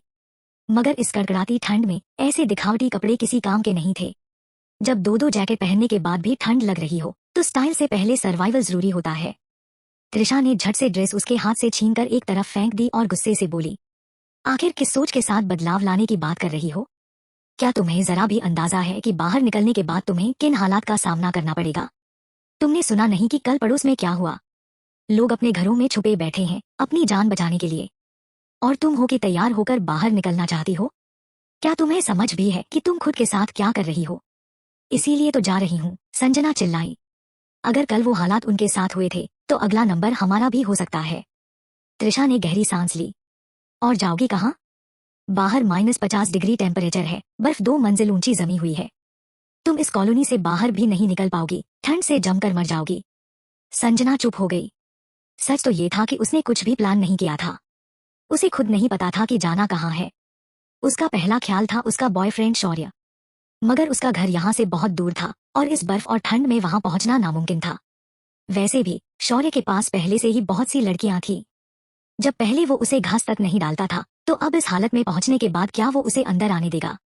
छोड़ो अंदर बुलाना, शायद दरवाजा भी न खोले। अब उसका बेस्ट ऑप्शन यही था कि यहीं आसपास कोई ऐसा आदमी ढूंढे जो उसे बचा सके। लेकिन लाख सोचने के बाद भी उसे कोई सही इंसान नहीं मिला। त्रिशा ने उसकी चुप्पी को सहमति समझ लिया और थोड़ा नरम पड़ गई। संजना, मेरी बात मानो। मुझ पर भरोसा रखो, हम वापस जरूर जाएंगे। मैंने तुम्हारे अंकल अनिरुद्ध से बात कर ली है, वो हमारी मदद करेगा। अनिरुद्ध? संजना के दिमाग में एक अधेड़ उम्र के आदमी की तैलीय चिकनी चुपड़ी शक्ल कौंध गई। पहले के जमाने में वो उसकी तरफ देखती भी नहीं, मगर अब शायद वही एक इंसान था जो उसकी मदद कर सकता था। और उसके पहले वाले कुछ एक इशारों से ही संजना को समझ आ गया था कि वो कैसा आदमी है। उसकी निगाहें हमेशा से संजना असहज कर देती थी। त्रिशा को इस बात की भनक भी नहीं थी कि संजना क्या सोच रही थी। वो तो यही समझ रही थी कि उसकी बात संजना को समझ आ गई। बस घर के अंदर ही रहो, कोई बेवकूफी मत करना। मैं बाहर जाकर देखती हूँ कि दवाइयों का कोई इंतजाम हो सकता है या नहीं। तुम्हारे मामा की चोट अब और नहीं टाली जा सकती। इतना कहकर त्रिशा ने अपना जैकेट और टोपी पहनी और बाहर निकल गई, ठंडी और बेरहम हवा से टकराने के लिए। चैप्टर 27। अनिरुद्ध ने थोड़ा दिखावटी संकोच के साथ कहा, मेरे पास सिर्फ 2 बंदे हैं और पिछली बार के मिशन में वे बुरी तरह जख्मी हो गए थे। अभी तक ठीक से ठीक भी नहीं हुए। अब अगर उन्हें फिर से खतरे में डालूं तो मुझसे देखा नहीं जाएगा। और बाहर के लोग, अगर उन्हें कुछ फायदा नजर नहीं आया तो वे मदद करने नहीं आएंगे। त्रिशा ने सीधा जवाब दिया, पिछली बार तो सारी डील क्लियर हो गई थी ना। काम पूरा होते ही तुम्हें आभा और 2/3 सामान मिलेगा। हमें सिर्फ घर चाहिए और बस इतना राशन के जी सकें। मुद्दा यह है कि हमें कुछ नहीं मिला, उल्टा हमारे लोग मारे गए और हम घायल हो गए। अनिरुद्ध ने साफ साफ अपना पक्ष रखा। त्रिशा ने होंठ भींचे। अब समझ आया कि वो क्या चाहता था। ठीक है, बताओ क्या चाहिए। जो मेरे पास होगा या मैं अरेंज कर सकती हूँ। मैं पूरी कोशिश करूंगी कि तुम्हारी मांग पूरी करूं। अनिरुद्ध ने एक नजर सुनील पर डाली, फिर कहा, ये मेरे बस में नहीं है। मेरे भाई से पूछो, असली ताकत तो उसी के पास है। त्रिशा ने सुनील की तरफ देखा और तुरंत अनिरुद्ध की मंशा समझ गई। उसने सोचा था कि वे लोग खाने पीने की चीजें मांगेंगे। अगर खाने की बात आती तो वो सच में कुछ नहीं दे पाती। घर में पहले ही इतने लोग थे, खुद का गुजारा मुश्किल था। बाकी चीजों की बात होती तो वो देख सकती थी। त्रिशा ने फिर से अनिरुद्ध की ओर देखा। अनिरुद्ध जी, एक और चीज है। बोलो। अनिरुद्ध अब और खुश था कि त्रिशा उससे कोई काम करवाना चाहती थी। इसका मतलब था कि वो संजना के और करीब आ सकता था। त्रिशा ने पूछा, आपके पास कोई एंटीबायोटिक्स या पेन किलर है? मुझे कुछ दवा चाहिए, बदले में कुछ देने को तैयार हूँ। अब पैसे का कोई मतलब नहीं रह गया था। जिसे जो चाहिए होता वो सामान के बदले सामान देता। ये चीज तो मेरे पास नहीं है, लेकिन मैं किसी से पूछ सकता हूँ। जैसे ही कुछ पता चलेगा मैं खुद तुमसे आकर मिलूंगा। त्रिशा ने सिर हिला दिया। पूरा 1 घंटा लग गया और बदले में मिला सिर्फ एक अधूरा वादा। जैसे ही वह चली गई, सुनील अंदर से बाहर आ गया। बॉस, अंदर क्यों नहीं गए? वो औरत भले ही उम्रदराज हो, लेकिन फिगर तो अभी भी ठीक ठाक है। अनिरुद्ध ने उसे घूरा। मेरे साथ रहो, ऐसी चीजों की कभी कमी नहीं होगी। उसका असली टारगेट तो बेटी थी। माँ, वो तो बाकी लोगों के लिए छोड़ दी जाएगी। सुनील हंसते हुए बोला, बिल्कुल। लीडर के कदमों के साथ कदम मिलाना है। ठीक है, अब ज्यादा मत उछलो। जाओ और देखो जगदीश का क्या अपडेट है। उसने मोहल्ले की हालत का कितना अंदाजा लगाया। सुनील के जाने के कुछ ही देर बाद दरवाजे पर फिर दस्तक हुई। अनिरुद्ध चुप रहा। धीरे से उसने अपने जूते में छुपा चाकू निकाला और दरवाजे की तरफ बढ़ा। कौन है? बाहर संजना ठंड से कांप रही थी। आवाज सुनकर उसने कंपाते हुए कहा, अंकल अनिरुद्ध, मैं हूँ। अनिरुद्ध को यकीन ही नहीं हुआ कि संजना खुद यहाँ आ गई। उसके अंदर एक अलग ही खुशी दौड़ गई। उसने जल्दी से दरवाजा खोला। अंदर आओ जल्दी। इतनी ठंड में इतनी कमजोर हालत में क्यों आई हो? कहते हुए उसने उसका हाथ पकड़ लिया। संजना का मन हुआ कि झटके से हाथ खींच ले, लेकिन फिर उसे याद आया कि वो यहाँ किस मकसद से आई थी, इसलिए उसने अनिरुद्ध को अपना हाथ रगड़कर गर्म करने दिया। क्या हुआ? कोई जरूरी काम है? अनिरुद्ध ने पूछा, फिर धीरे से उसका हाथ पकड़कर उसकी कमर पर रखा और अंदर ले गया। आओ बैठो, यहाँ हीटर लगा हुआ है, गर्मी मिलेगी। कमरे की गर्माहट से संजना के दिल में एक अजीब सी कसक उठी। उसे याद भी नहीं था कि उसने आखिरी बार इतनी गर्मी कब महसूस की थी। अनिरुद्ध ने उसके पास 2 हीटर रखे और फिर गर्म पानी में घुला इंस्टेंट कॉफी का कप लाकर दिया। ये कॉफी पहले से रखे हुए स्टॉक में से थी, जिसकी एक्सपायरी भी हो चुकी थी।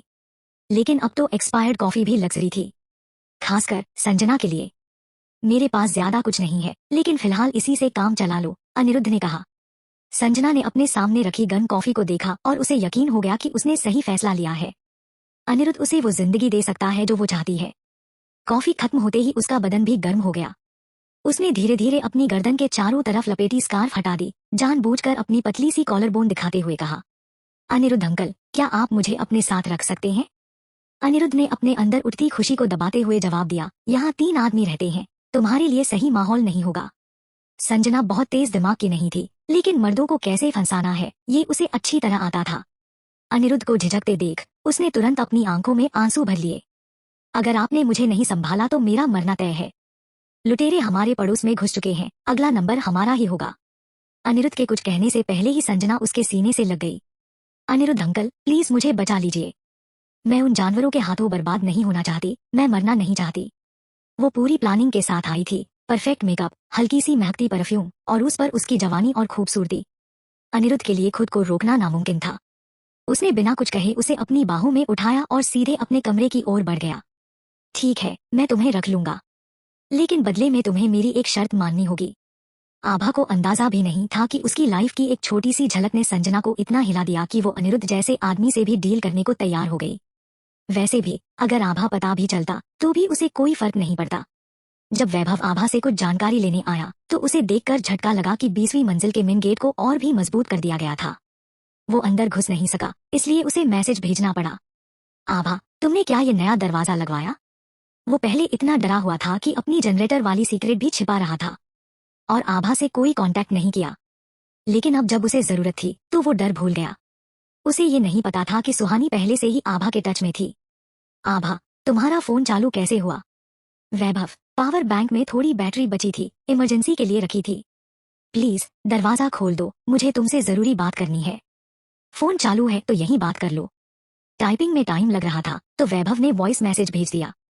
आभा, मैंने सुना कल जब तुम बाहर गई थी किसी ने फिर तुम्हारी विंडो तोड़ने की कोशिश की। सब ठीक तो है ना? ये लोग बहुत गंदे हैं, जानते हैं कि तुम अकेली रहती हो इसलिए तुम्हें टारगेट कर रहे हैं। सुहानी पहले ही आभा को बता चुकी थी कि वैभव का 901 वाले गैंग से अच्छा कनेक्शन है और अनिरुद्ध से भी उसकी बातचीत होती है।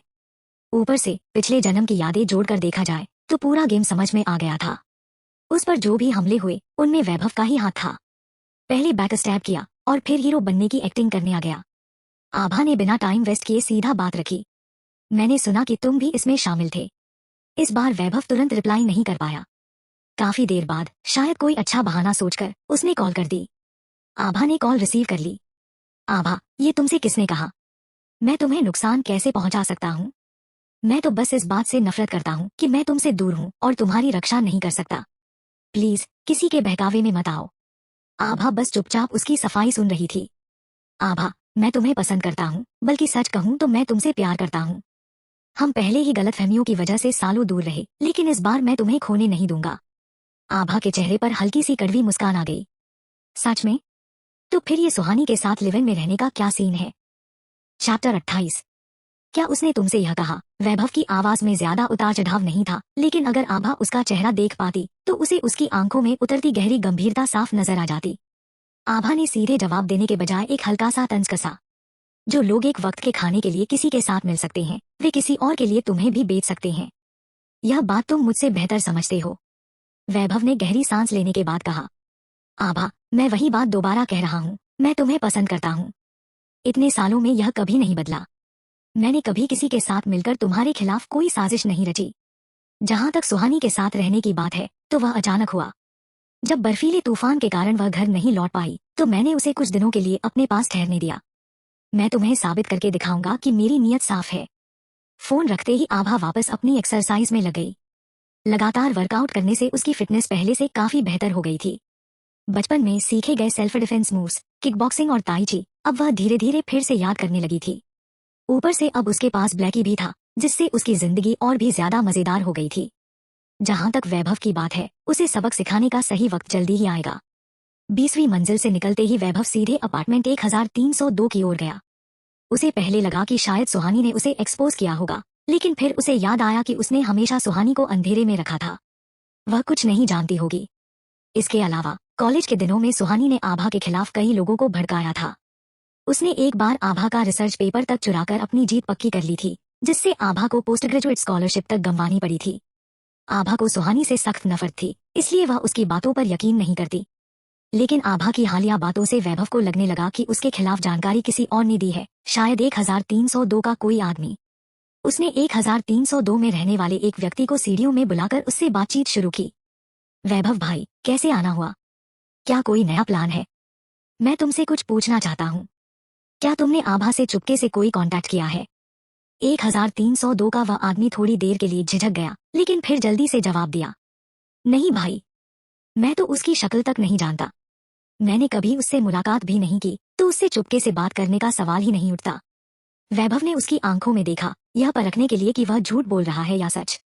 भाई, क्या हुआ? क्या उसने तुम्हें कोई परेशानी दी है? वैभव ने अपनी नजरें फेर ली और शांत लहजे में कहा, नहीं, कुछ नहीं। मैं चलता हूँ। वैभव हमेशा से सतर्क था। जब भी उसने लोगों को आभा के खिलाफ भड़काया, उसने खुद कभी सामने आकर कोई आदेश नहीं दिया। वह सिर्फ लोगों के सामने लालच रखता था ताकि वे खुद जोखिम उठाएं। 901 गैंग का लीडर केवल एक दिमागी रूप से कमजोर लेकिन शारीरिक रूप से ताकतवर आदमी था। वैभव को लगा कि वह उसे धोखा देने वालों में शामिल नहीं होगा। लेकिन 1302 का व्यक्ति? वह वैभव से 2 साल छोटा था और उसकी सोच भी कुछ कुछ उसी जैसी थी। इसलिए सबसे पहला शक उसी पर गया। वैभव के जाने के बाद 1302 का वह आदमी कुछ देर सीढ़ियों में रुका, फिर वापस अपने फ्लैट में चला गया। जब तुम किसी खूंखार जानवर से सौदा करते हो तो यह उम्मीद भी रखनी चाहिए कि वह कभी भी पलटकर तुम्हें नुकसान पहुंचा सकता है। बस वैभव नहीं लगा था कि यह दिन इतनी जल्दी आ जाएगा। जब 901 के लोगों ने गलती से आभा का नहीं बल्कि 2002 नंबर वाले अपार्टमेंट का शीशा तोड़ दिया, तब लोगों को यह समझ आ गया कि 2002 भी उतना ही मजबूत था जितना आभा का घर। अब इस पर कई लोगों की नजरें थी। लुटेरे सोच रहे थे कि अगर वे 2002 पर कब्जा जमा लें तो फिर 2001 यानी आभा का अपार्टमेंट भी उनके लिए आसान शिकार बन जाएगा।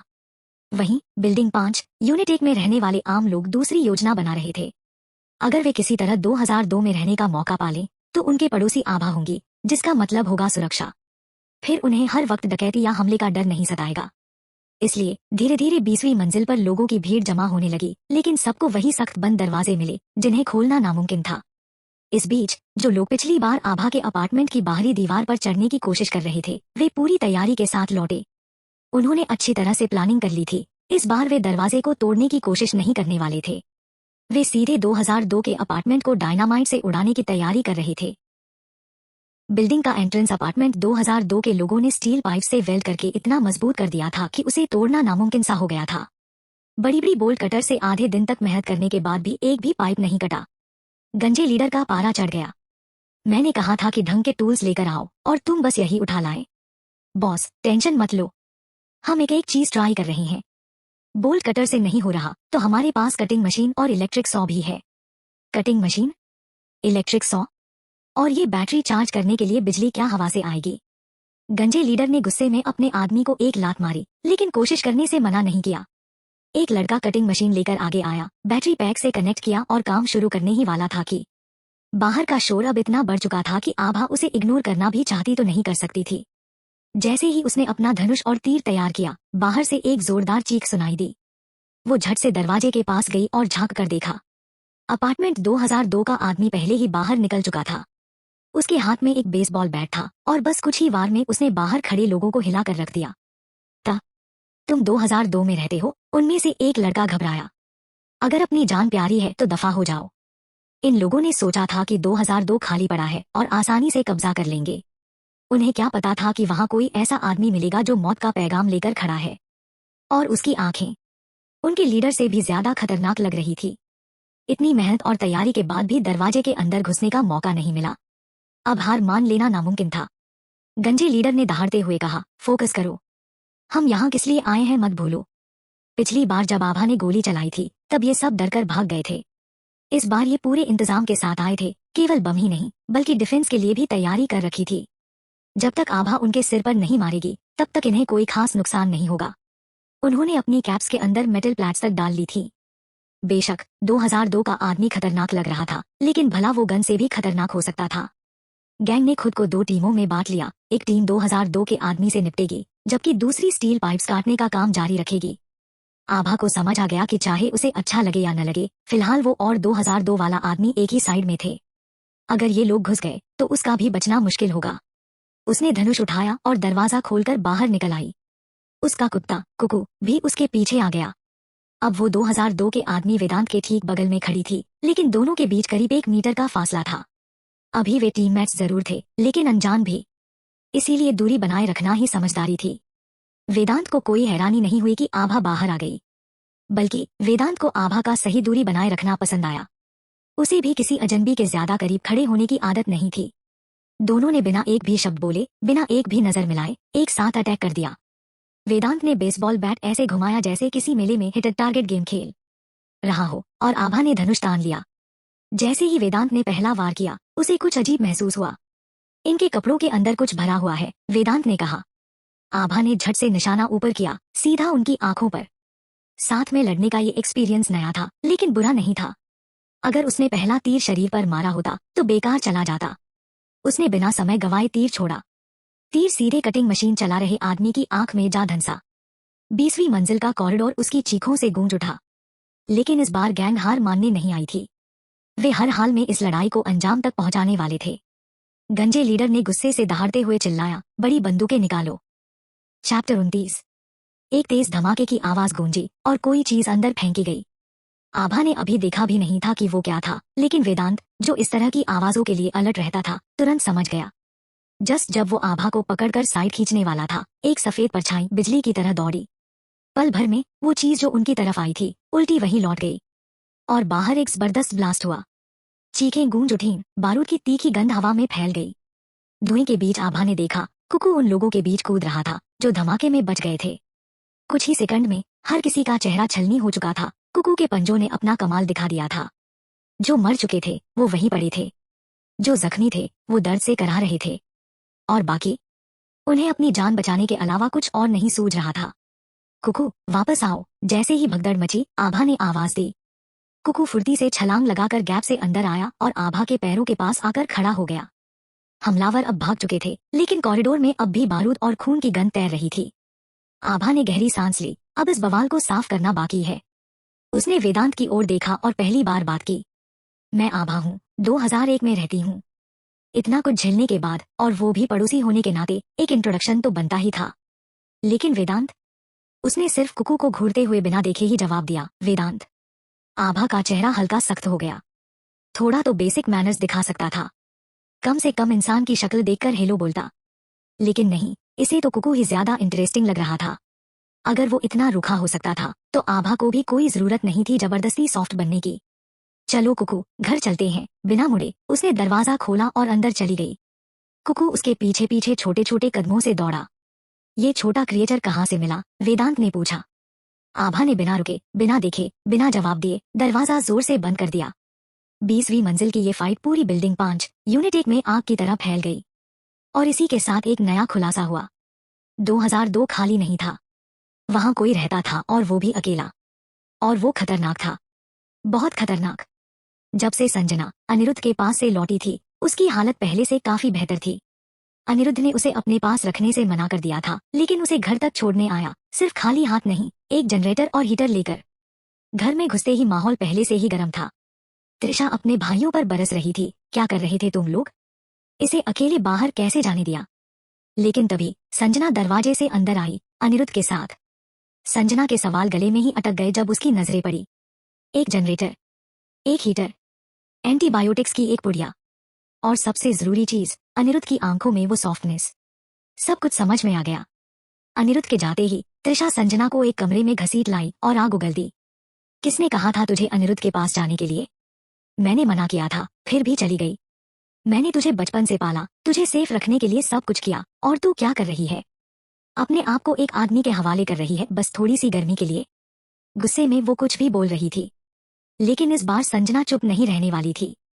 उसने ठंडी नजरों से उसे देखा और जवाब दिया, मुझे गर्माहट चाहिए थी, मुझे खाना चाहिए था। इसमें गलत क्या है? आपके पास देने के लिए कुछ नहीं था, तो मैंने खुद अपना रास्ता ढूंढ लिया, और आप सबको भी फायदा हुआ। आपको तो थैंक यू बोलना चाहिए। त्रिशा कुछ बोलती, इससे पहले ही संजना ने सीधे उसकी आंखों में देखते हुए कहा, अगर मैं दवा न लाती तो अंकल कितना टिकते? अगर मैं हीटर और जनरेटर न लाती तो हम सब ठंड में कब तक सरवाइव कर पाते? मुझे मरना नहीं है, सिर्फ जिंदा रहना नहीं, मुझे अच्छे से जीना है। तेरी अक्ल पर कीड़े पड़ गए थे क्या? अनिरुद्ध जैसे बूढ़े आदमी के साथ भी तू एडजस्ट कर सकती है? घिन नहीं आती? मैं बेशर्म हूँ?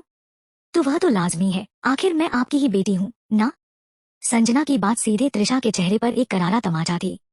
कुछ समय पहले त्रिशा खुद भी तो एक घिनौने आदमी के हाथों बर्बाद हो चुकी थी, सिर्फ एक अधूरे वादे के लिए।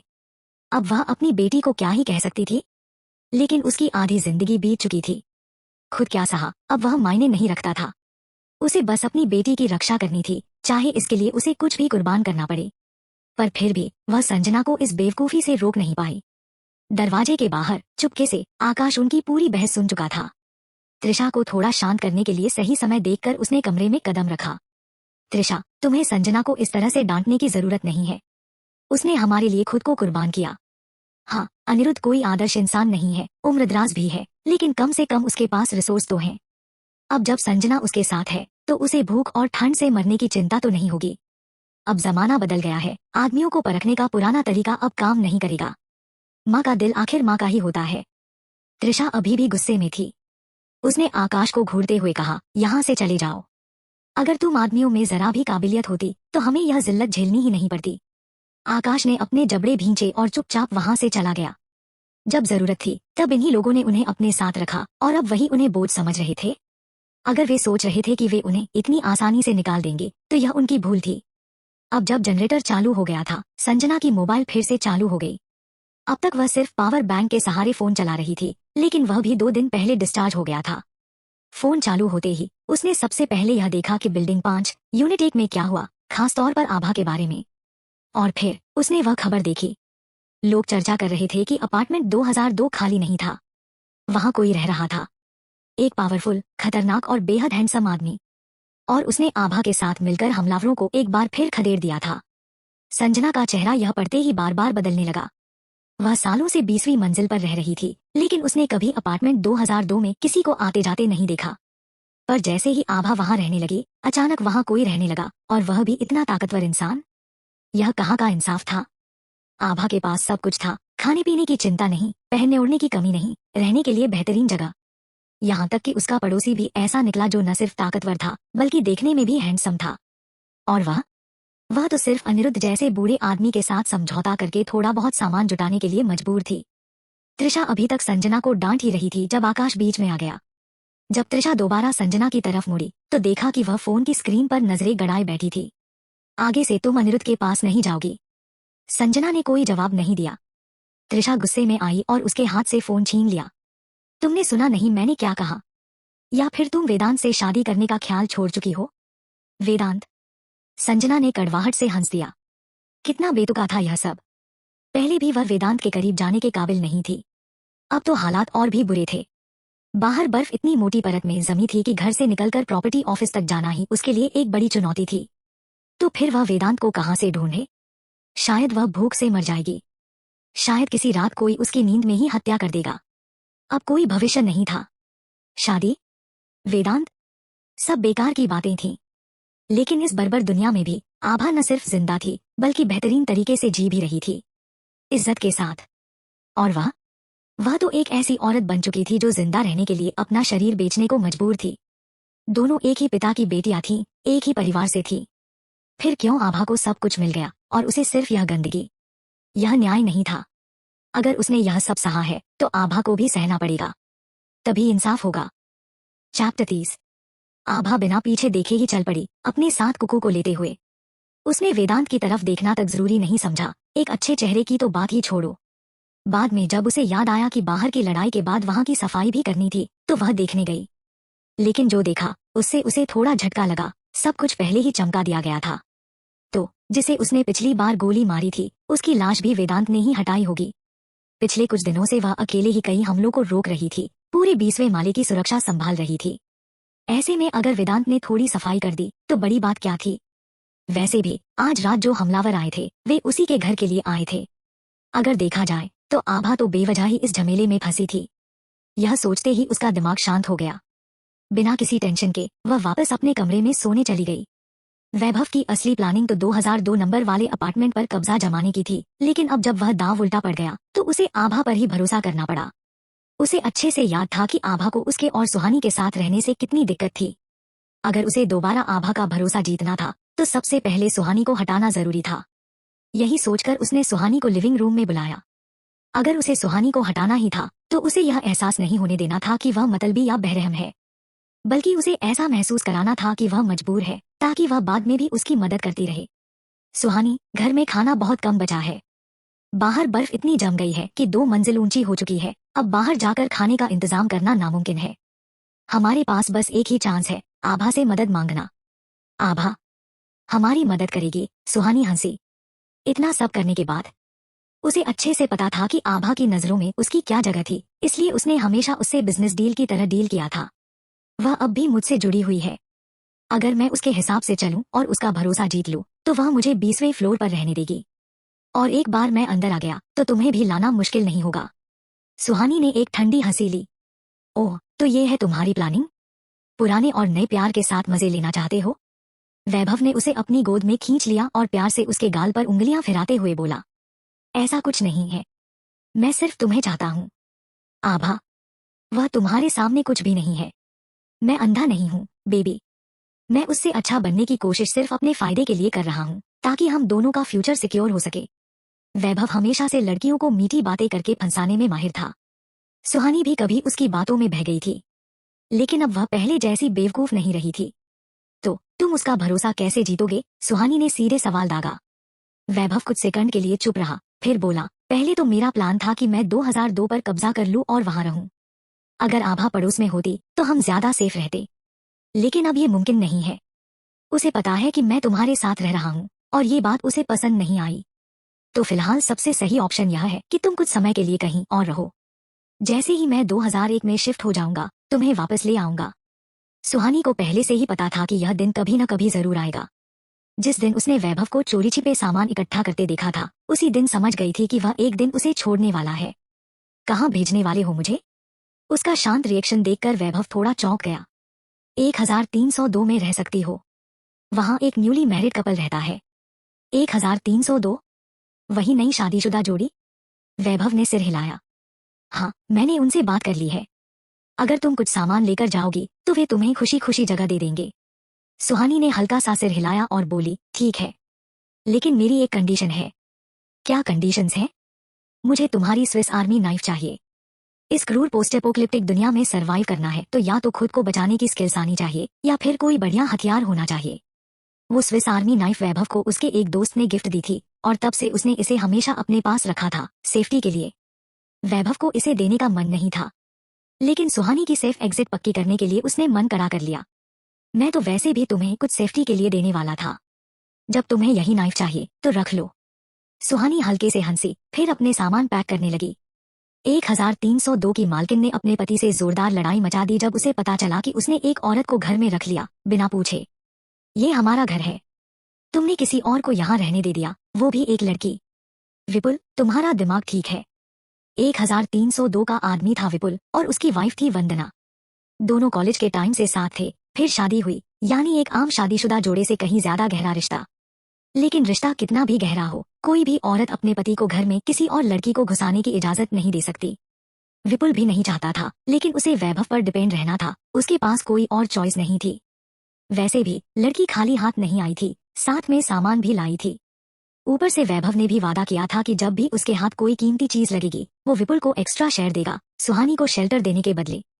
विपुल ने वंदना को समझाने की कोशिश की, सुनो, वो 1701 वाले की बीवी है।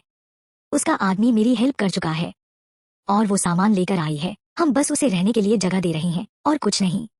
उनके घर में खाने पीने का सामान वैसे भी लगभग खत्म था। अगर विपुल और बिल्डिंग के कुछ लोग जान जोखिम में डालकर बाहर नहीं गए होते तो वो लोग शायद अब तक भूख से मर चुके होते। वंदना को पता था कि विपुल 1701 वाले आदमी के साथ बाहर गया था। अब जब उसकी बीवी खाने पीने का सामान लेकर आई थी तो उसे मना करना सही भी नहीं था। बात तो सही थी, लेकिन वंदना के मन में खटक रहा था। उसने 1701 वाली लड़की को पहले देखा था, खूबसूरत थी, खुद से कहीं ज्यादा। लड़कियों में इनसिक्योरिटी सबसे पहले शक्ल से ही शुरू होती है। विपुल ने देखा कि वंदना चुप थी तो पास आकर उसे प्यार से चूमा। मुझे पता है तुम्हें क्या डर है, इतने सालों से साथ हैं, मैं कैसा आदमी हूँ ये तुम्हें नहीं पता। मेरे लिए बाकी लड़कियां तो सुअर के बराबर हैं। यह सुनकर वंदना हंस पड़ी। वो अपने पति से बहुत प्यार करती थी, इसलिए उसकी हर बात पर यकीन करना चाहती थी। लेकिन इस खत्म होती दुनिया में, जहाँ सिस्टम ही टूट चुका था, वहाँ अच्छे से अच्छा इंसान भी अपनी मोरल वैल्यूज खो सकता था। अब प्यार से ज्यादा कीमती चीज थी पावर।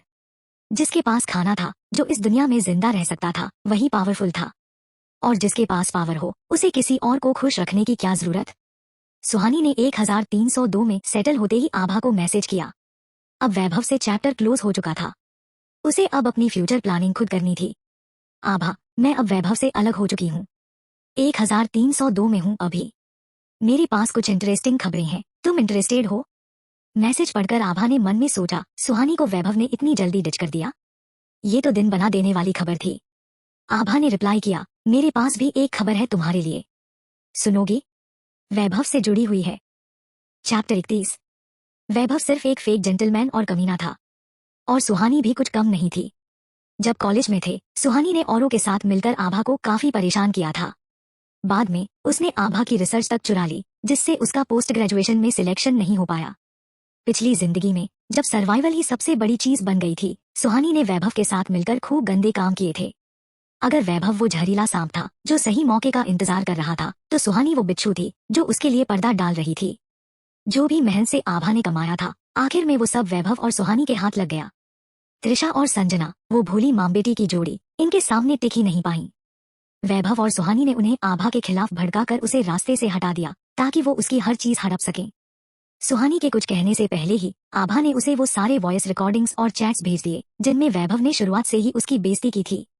प्यार में पड़ी लड़की भले ही रिश्ता टूट जाए, थोड़ी सी उम्मीद तो रखती ही है। आभा चाहती थी कि सुहानी वैभव से पूरी तरह नफरत करने लगे, और ऐसा ही हुआ। वैभव के मैसेज पढ़कर सुहानी का खून खौल उठा। उसका मन किया कि सीधा 1701 में घुसकर उसकी धुनाई कर दे। उसे लगा था कि वैभव उससे प्यार करता था, पर असल में उसने उसे कभी काबिल ही नहीं समझा। वैभव ने तो आभा को ये तक बता दिया था कि कैसे एक बार वो बार में बेहोश हो गई थी और कुछ लड़कों ने उसका फायदा उठाया था।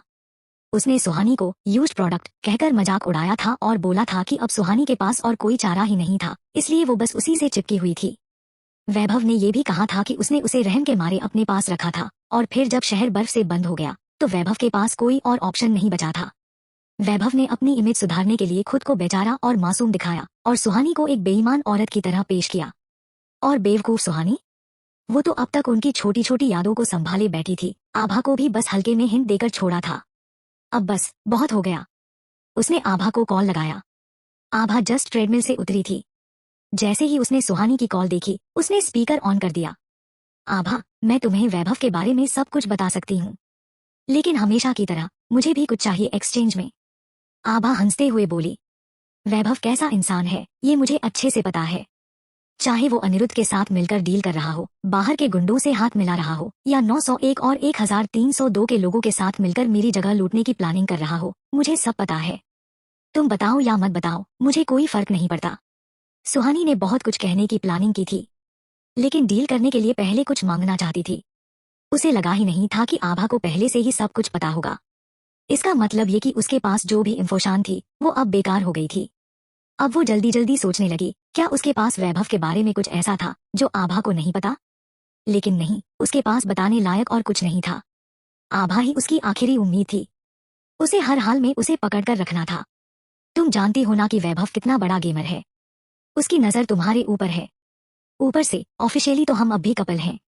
उसने मुझे 1302 में सिर्फ इसलिए भेजा ताकि वो वहां के लोगों पर नजर रख सके। जब तक मैं उसके लिए फायदेमंद हूँ तब तक वो मुझे यूज करेगा। मैं तुम्हारे लिए अंदर से काम कर सकती हूँ, तुम्हें इन्फो दे सकती हूँ, लेकिन बदले में तुम्हें मेरी सिक्योरिटी की गारंटी देनी होगी और मुझे सप्लाईज देनी होंगी। ये बात कि वैभव ने सुहानी को 1302 में जासूसी के लिए भेजा था, आभा के लिए थोड़ा शॉकिंग थी, पर सोचने पर यह बिल्कुल वैभव के स्टाइल में था। वैभव हमेशा दूसरों को इस्तेमाल करता था, खुद को साफ सुथरा दिखाने के लिए। इसके लिए उसे किसी ना किसी को लोगों से कांटेक्ट बनाने के लिए आगे करना पड़ता, और इस बार 1302 उसका टारगेट था। लेकिन वो उन पर पूरा भरोसा नहीं करता था, इसलिए उसने सुहानी को वहां भेजा ताकि वो उसकी आंख और कान बनी रहे। उसकी अपनी चालें थी, लेकिन आभा भी खाली नहीं बैठने वाली थी। उसे वैभव की चालें कामयाब नहीं होने देनी थी। मेरे पास ना तो 3 सिर हैं, ना 6 हाथ कि मैं तुम्हारी रक्षा करूं, और अगर होते भी तो भी मैं नहीं करती। लेकिन अगर तुम्हारे पास मेरे लिए काम की जानकारी है तो डील वही रहेगी, 3 काम की बातें, 10 पैकेट इंस्टेंट नूडल्स। सिचुएशन ऐसी थी कि सुहानी के पास कोई और ऑप्शन नहीं था, उसे आभा की शर्तें माननी ही पड़ी। आभा कोई दयालु आत्मा नहीं थी, उसने ये सौदा सुहानी पर तरस खाकर नहीं किया था। सुहानी अब भी एक धारदार हथियार थी जो सही वक्त पर चल जाए तो वैभव को ही घायल कर सकती थी। और आभा को सुहानी की फितरत पता थी, वैभव के बिना वो जरूर कोई नया सहारा ढूंढेगी। 1302 के लोग वही उसका अगला टारगेट हो सकते थे। आभा के लिए इससे अच्छा क्या होता, जो लोग उसके घर लूटने की सोच रहे थे वो आपस में लड़े, साजिशें करें और एक दूसरे को धोखा दें। इससे उसकी काफी मेहनत बच जाती। जब से वो गंजा गुंडा और उसके आदमी उसकी बिल्डिंग पर हमला करने में बुरी तरह फेल हुए थे, 20वीं मंजिल पर कई दिनों से अजीब सी शांति थी। आभा अपनी रूटीन पर कायम थी, वर्कआउट, खाना, वेब सीरीज देखना और कुकू के साथ खेलना। 2002 के लोग, वो तो जैसे गायब ही हो गए थे, एक बार भी नहीं दिखे। यहाँ तक कि उसने बालकनी से भी उनकी कोई झलक नहीं देखी थी। आभा अपने दरवाजे के पास खड़ी 2002 के दरवाजे को गौर से देख रही थी। बाहर से सब नॉर्मल लग रहा था, कोई गड़बड़ नहीं दिख रही थी।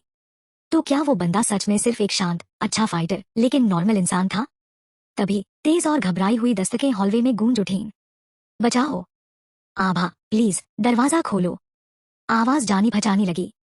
मेरा बच्चा भूख से मर रहा है, प्लीज रहम करो, वो सिर्फ 1 साल का है। वो औरत रोते हुए दरवाजा पीट रही थी। अब आभा को पहचान में आया। 2102 में रहने वाली वो सिंगल मदर जो अपनी बच्ची के साथ अकेली रहती थी। पहले भी वो दोनों उसे हॉलवे में मिली थी। बच्ची सच में बहुत प्यारी थी। जब भी वो आभा देखती मुस्कुराने लगती थी। अनाया उनके लिए सॉफ्ट कॉर्नर नहीं रखती थी जो उसे नुकसान पहुंचाना चाहते थे या जिन्होंने पहुंचाया था। लालची और मतलबपर्स लोगों के लिए उसके अंदर कोई हमदर्दी नहीं थी। यहाँ तक कि इस औरत के लिए भी कोई खास एहसास नहीं था। लेकिन वो बच्ची, आभा का दिल पत्थर भी होता तो भी वो नजरअंदाज नहीं कर सकती थी। आभा ने झटपट अपनी जैकेट पहनी और बाहर निकल गई। बाहर की ठंड अंदर के मुकाबले काफी ज्यादा थी। गर्म जैकेट पहनकर भी ठंडी हवा उसे चुभ रही थी। कुकू हमेशा की तरह उसके पीछे पीछे आ गया। आभा जब भी बाहर जाती वो भी उसके साथ जाने की जिद करता। औरत ने जब आभा को अपनी तरफ आता देखा तो उसकी आंखों में उम्मीद चमक उठी। आभा, प्लीज मेरी बच्ची को बचा लो। उसने 2 दिन से कुछ नहीं खाया। घर में दूध का डिब्बा खत्म हो गया है और कमजोरी की वजह से मैं भी उसे दूध नहीं पिला पा रही। अगर तुम मुझे थोड़ा से गेहूं दे दो तो मैं उसके लिए दलिया बना सकती हूँ। आभा की नजर उस मासूम बच्ची पर गई। गर्म कपड़ों और कंबल में लिपटी होने के बावजूद उसकी नन्ही सी नाक और गाल ठंड से लाल हो गए थे। उसे शायद इस दुनिया में चल रही तबाही का कोई अंदाजा भी नहीं था। वो तो बस क्यूरियोसिटी से चारों तरफ देख रही थी और सामने लगी लोहे की ग्रिल को पकड़ने की कोशिश कर रही थी। बच्ची के लिए आभा के दिल में सॉफ्टनेस आ गई थी। लेकिन बिना मतलब दान देना वो कभी नहीं करने वाली थी। वो यहाँ तक आई थी बस बच्चे की वजह से। मैं तुम्हें गेहूं दे सकती हूँ, आभा ने सीधा जवाब दिया। उसकी आवाज ठंडी लेकिन स्थिर थी। लेकिन तुम्हें बदले में कुछ देना होगा। औरत का चेहरा उतर गया। क्या क्या चाहिए तुम्हें? चैप्टर 32। क्या चाहिए? आभा ने बिना हिचक कहा। Gold, silver, Z, antique painting सा कुछ भी चलेगा। वो औरत थोड़ी देर रुकी, फिर अपने हाथ से एक पुरानी सिल्वर की चूड़ी उतारकर आगे बढ़ा दी।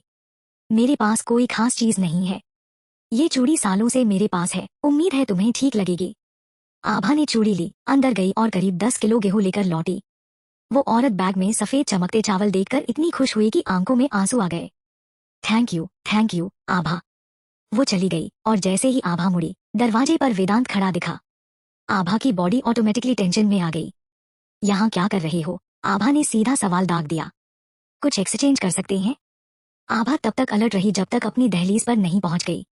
उसने अभी अभी एक बहुत बेवकूफी भरी हरकत कर दी थी। दरवाजा पूरा खुला छोड़ दिया, अपनी बैग पूरी तरह एक्सपोज कर दी। अगर वेदांत की नीयत खराब होती तो शायद वो अभी तक मर चुकी होती। क्या एक्सचेंज करना है? मैं तुम्हें कच्चा मीट और फ्रेश वेजिटेबल्स दूंगा, बदले में पका हुआ खाना चाहिए। 3 किलो के बदले 1 किलो। डील? आभा ने सोचा और कहा, डन। काफी दिनों से सब कुछ शांत चल रहा था। मूड अच्छा था तो उसने खुद खाना बनाने का फैसला किया।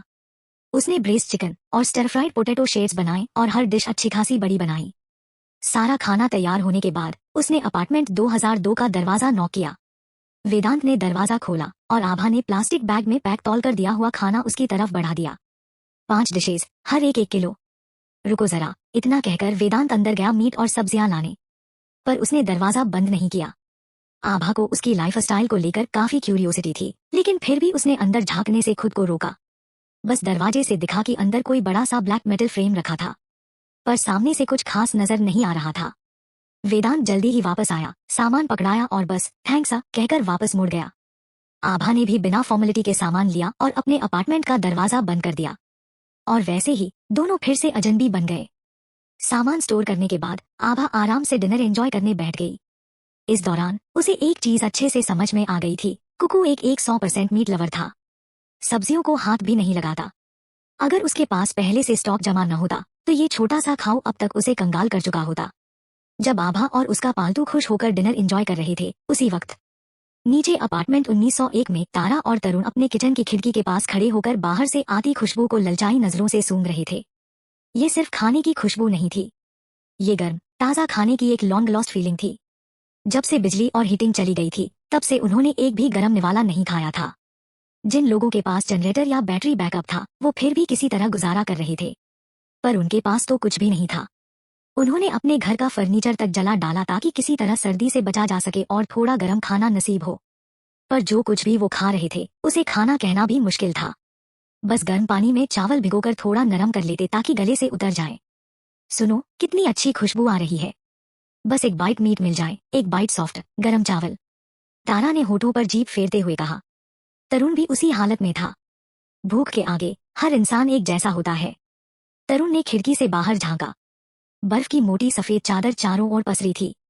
उसने एक गहरी सांस ली और धीरे से कहा, बर्फ 2 मंजिल ऊंची हो चुकी है। अब तो बाहर निकलना भी मुश्किल है। खाने पीने की चीजें या जलाने के लिए कुछ खोजने की बात तो छोड़ ही दो। जब से शहर इस बर्फीले तूफान में फंसा है, सरकार की तरफ से कोई अपडेट तक नहीं आया। हमें खुद ही कुछ करना होगा। तारा, जो एक स्कूल टीचर थी, हमेशा शांत रहती थी। इतनी मुश्किलों के बावजूद उसने एक बार भी शिकायत नहीं की थी। पति की बात सुनकर उसने बस एक ठंडी सांस ली और कहा, अगर कभी हालात इतने खराब हो गए कि या तो ठंड से मरना होगा या भूख से, तो मेरी चिंता मत करना। अगर तुम बच सकते हो तो बचना, और अगर नहीं तो एक साथ मरना भी बुरा नहीं होगा। तरुण ने अपनी पत्नी को देखा, जो पहले से काफी ज्यादा कमजोर लग रही थी, और मन ही मन एक फैसला किया। ऐसा नहीं होने दूंगा। मैं कुछ न कुछ इंतजाम करूंगा। शायद ऊपर वाले लोगों जितनी सुविधाएं ना जुटा पाऊं, लेकिन तुम्हें भूखा और ठंड में मरने नहीं दूंगा। तारा को तरुण की बातें सिर्फ दिलासा लग रही थी, इसलिए उसने हल्के से मुस्कुराकर बात खत्म कर दी। लेकिन उसी रात कुछ अनजान लोग उनके दरवाजे पर आ गए। तरुण ने तारा को कमरे में रहने और बाहर न आने के लिए कहा। बातचीत धीमी आवाज में हो रही थी, लेकिन बस एक दरवाजे की दूरी पर खड़ी तारा फिर भी उनकी बातें टुकड़ों में सुन पा रही थी। जैसे ही वे लोग चले गए, तरुण ने तुरंत तारा को अंदर बुलाया। तुमने उन्हें हमारे बालकनी से ऊपर चढ़कर आभा के घर की खिड़की तोड़ने के लिए कहा। तरुण ने सिर हिलाया। यही आखिरी ऑप्शन बचा है। हमारा खाना खत्म होने वाला है, हमें कुछ न कुछ करना होगा। उनके पास औजार और आदमी दोनों हैं। हमें बस उन्हें रास्ता देना है। अगर प्लान काम कर गया तो हमें भी खाने का हिस्सा मिलेगा। अगर ये लोग एक बार अंदर आ गए तो फिर निकाल पाओगे क्या? तारा ने कहा, अब तक कितने लोग कोशिश कर चुके हैं, क्या कोई भी ऊपर वालों को हरा पाया? हर बार या तो लोग मारे गए या घायल हुए। उस रात जो धमाके और चीखें सुनी थी, वो भूल गए क्या? हमें अभी सबसे जरूरी है कि हम अपने घर को सुरक्षित रखें। 19वीं मंजिल पर होने का फायदा है, कम से कम कुछ लुटेरे इतनी ऊंचाई तक आने की हिम्मत नहीं करेंगे। और अगर ये लोग नाकाम हो गए तो ऊपर वाले क्या हमें छोड़ देंगे? तरुण ने तारा के कंधों पर रखा कंबल और कसकर लपेट दिया और कहा, तुम ज्यादा सोच रही हो। ऊपर वाली बस एक लड़की है। वो अपनी जगह बचा ले, वही बहुत है। वो किसी पर हमला करने नहीं जाएगी। देखो, जो लोग पहले उसकी खिड़की तोड़ने गए थे, आज तक उनके साथ कुछ भी नहीं हुआ। तारा ने ठंडी आवाज में कहा, वो लोग दूसरी मंजिल पर रहते थे, हम ठीक नीचे हैं। अगर कुछ भी गड़बड़ हुई तो सबसे पहले हम ही फंसेंगे। तरुण ने लंबी सांस ली। बस, बहुत हुआ। मैं सब संभाल लूंगा। तुम आराम करो, सब ठीक रहेगा। लेकिन सच तो यह था कि तरुण पहले भी इस प्लान के बारे में सोच चुका था। पहले भी कुछ लोगों ने उससे मदद मांगी थी, ताकि वे उसकी बालकनी से ऊपर चढ़ सकें। ऊपर और नीचे के फ्लोर हमले के लिए सबसे सही जगह थे, लेकिन तब तरुण ने इनकार कर दिया था। वो तब भी थोड़ा डगमगाया था, लेकिन तारा ने उसे ऐसा करने से रोका और उसने भी उसकी बात मान ली। लेकिन जैसे जैसे दिन गुजरते गए और हालत बद से बदतर होते गए, तरुण का मन बदलने लगा। कैसे सहता वो ये सब? वो और उसकी पत्नी भूखे और ठंड से कांप रहे थे, जबकि बस एक मंजिल ऊपर कोई मजे से गरम गरम खाना खा रहा था। बस एक मंजिल का फर्क था। अगर ये प्लान सफल हो जाता तो उनकी तकलीफें खत्म हो जाती, और अगर फेल हुआ तो क्या सच में हालात इससे बुरे हो सकते थे? यही तो इंसान की फितरत होती है, हमेशा अच्छा ही सोचना और बुरे अंजाम की तरफ ध्यान ना देना। लेकिन एक पुरानी कहावत सच थी, जो दूसरों के लिए गड्ढा खोदते हैं, एक दिन खुद उसमें गिर जाते हैं। चैप्टर 33। सुहानी ने आभा के लिए ये चाल परफेक्ट खेली। वैभव और उसकी गैंग ने जैसे ही प्लान बनाया, आभा को पहले से ही पता चल गया है। पिछली बार सही खिड़की नहीं तोड़ पाए थे और अब फिर वही ट्रिक ट्राई कर रहे थे। रात के 2-3 बजे का टाइम था। लिविंग रूम में सो रहा कुकू अचानक से दरवाजे पर पंजे मारने लगा और गुस्से में भौंकने लगा। आभा झटपट बिस्तर से उठी और लिविंग रूम की ओर बढ़ी, लेकिन कुकू पीछे नहीं आया। वो सीधे बेडरूम की खिड़की पर चढ़कर बाहर की तरफ भौंकने लगा। आभा ने तुरंत पर्दे हटाए और ध्यान से सुना। तो ये लोग डबल अटैक कर रहे हैं, ये सोचकर कि मैं अकेली हूँ और एक साथ दोनों तरफ डिफेंड नहीं कर पाऊंगी।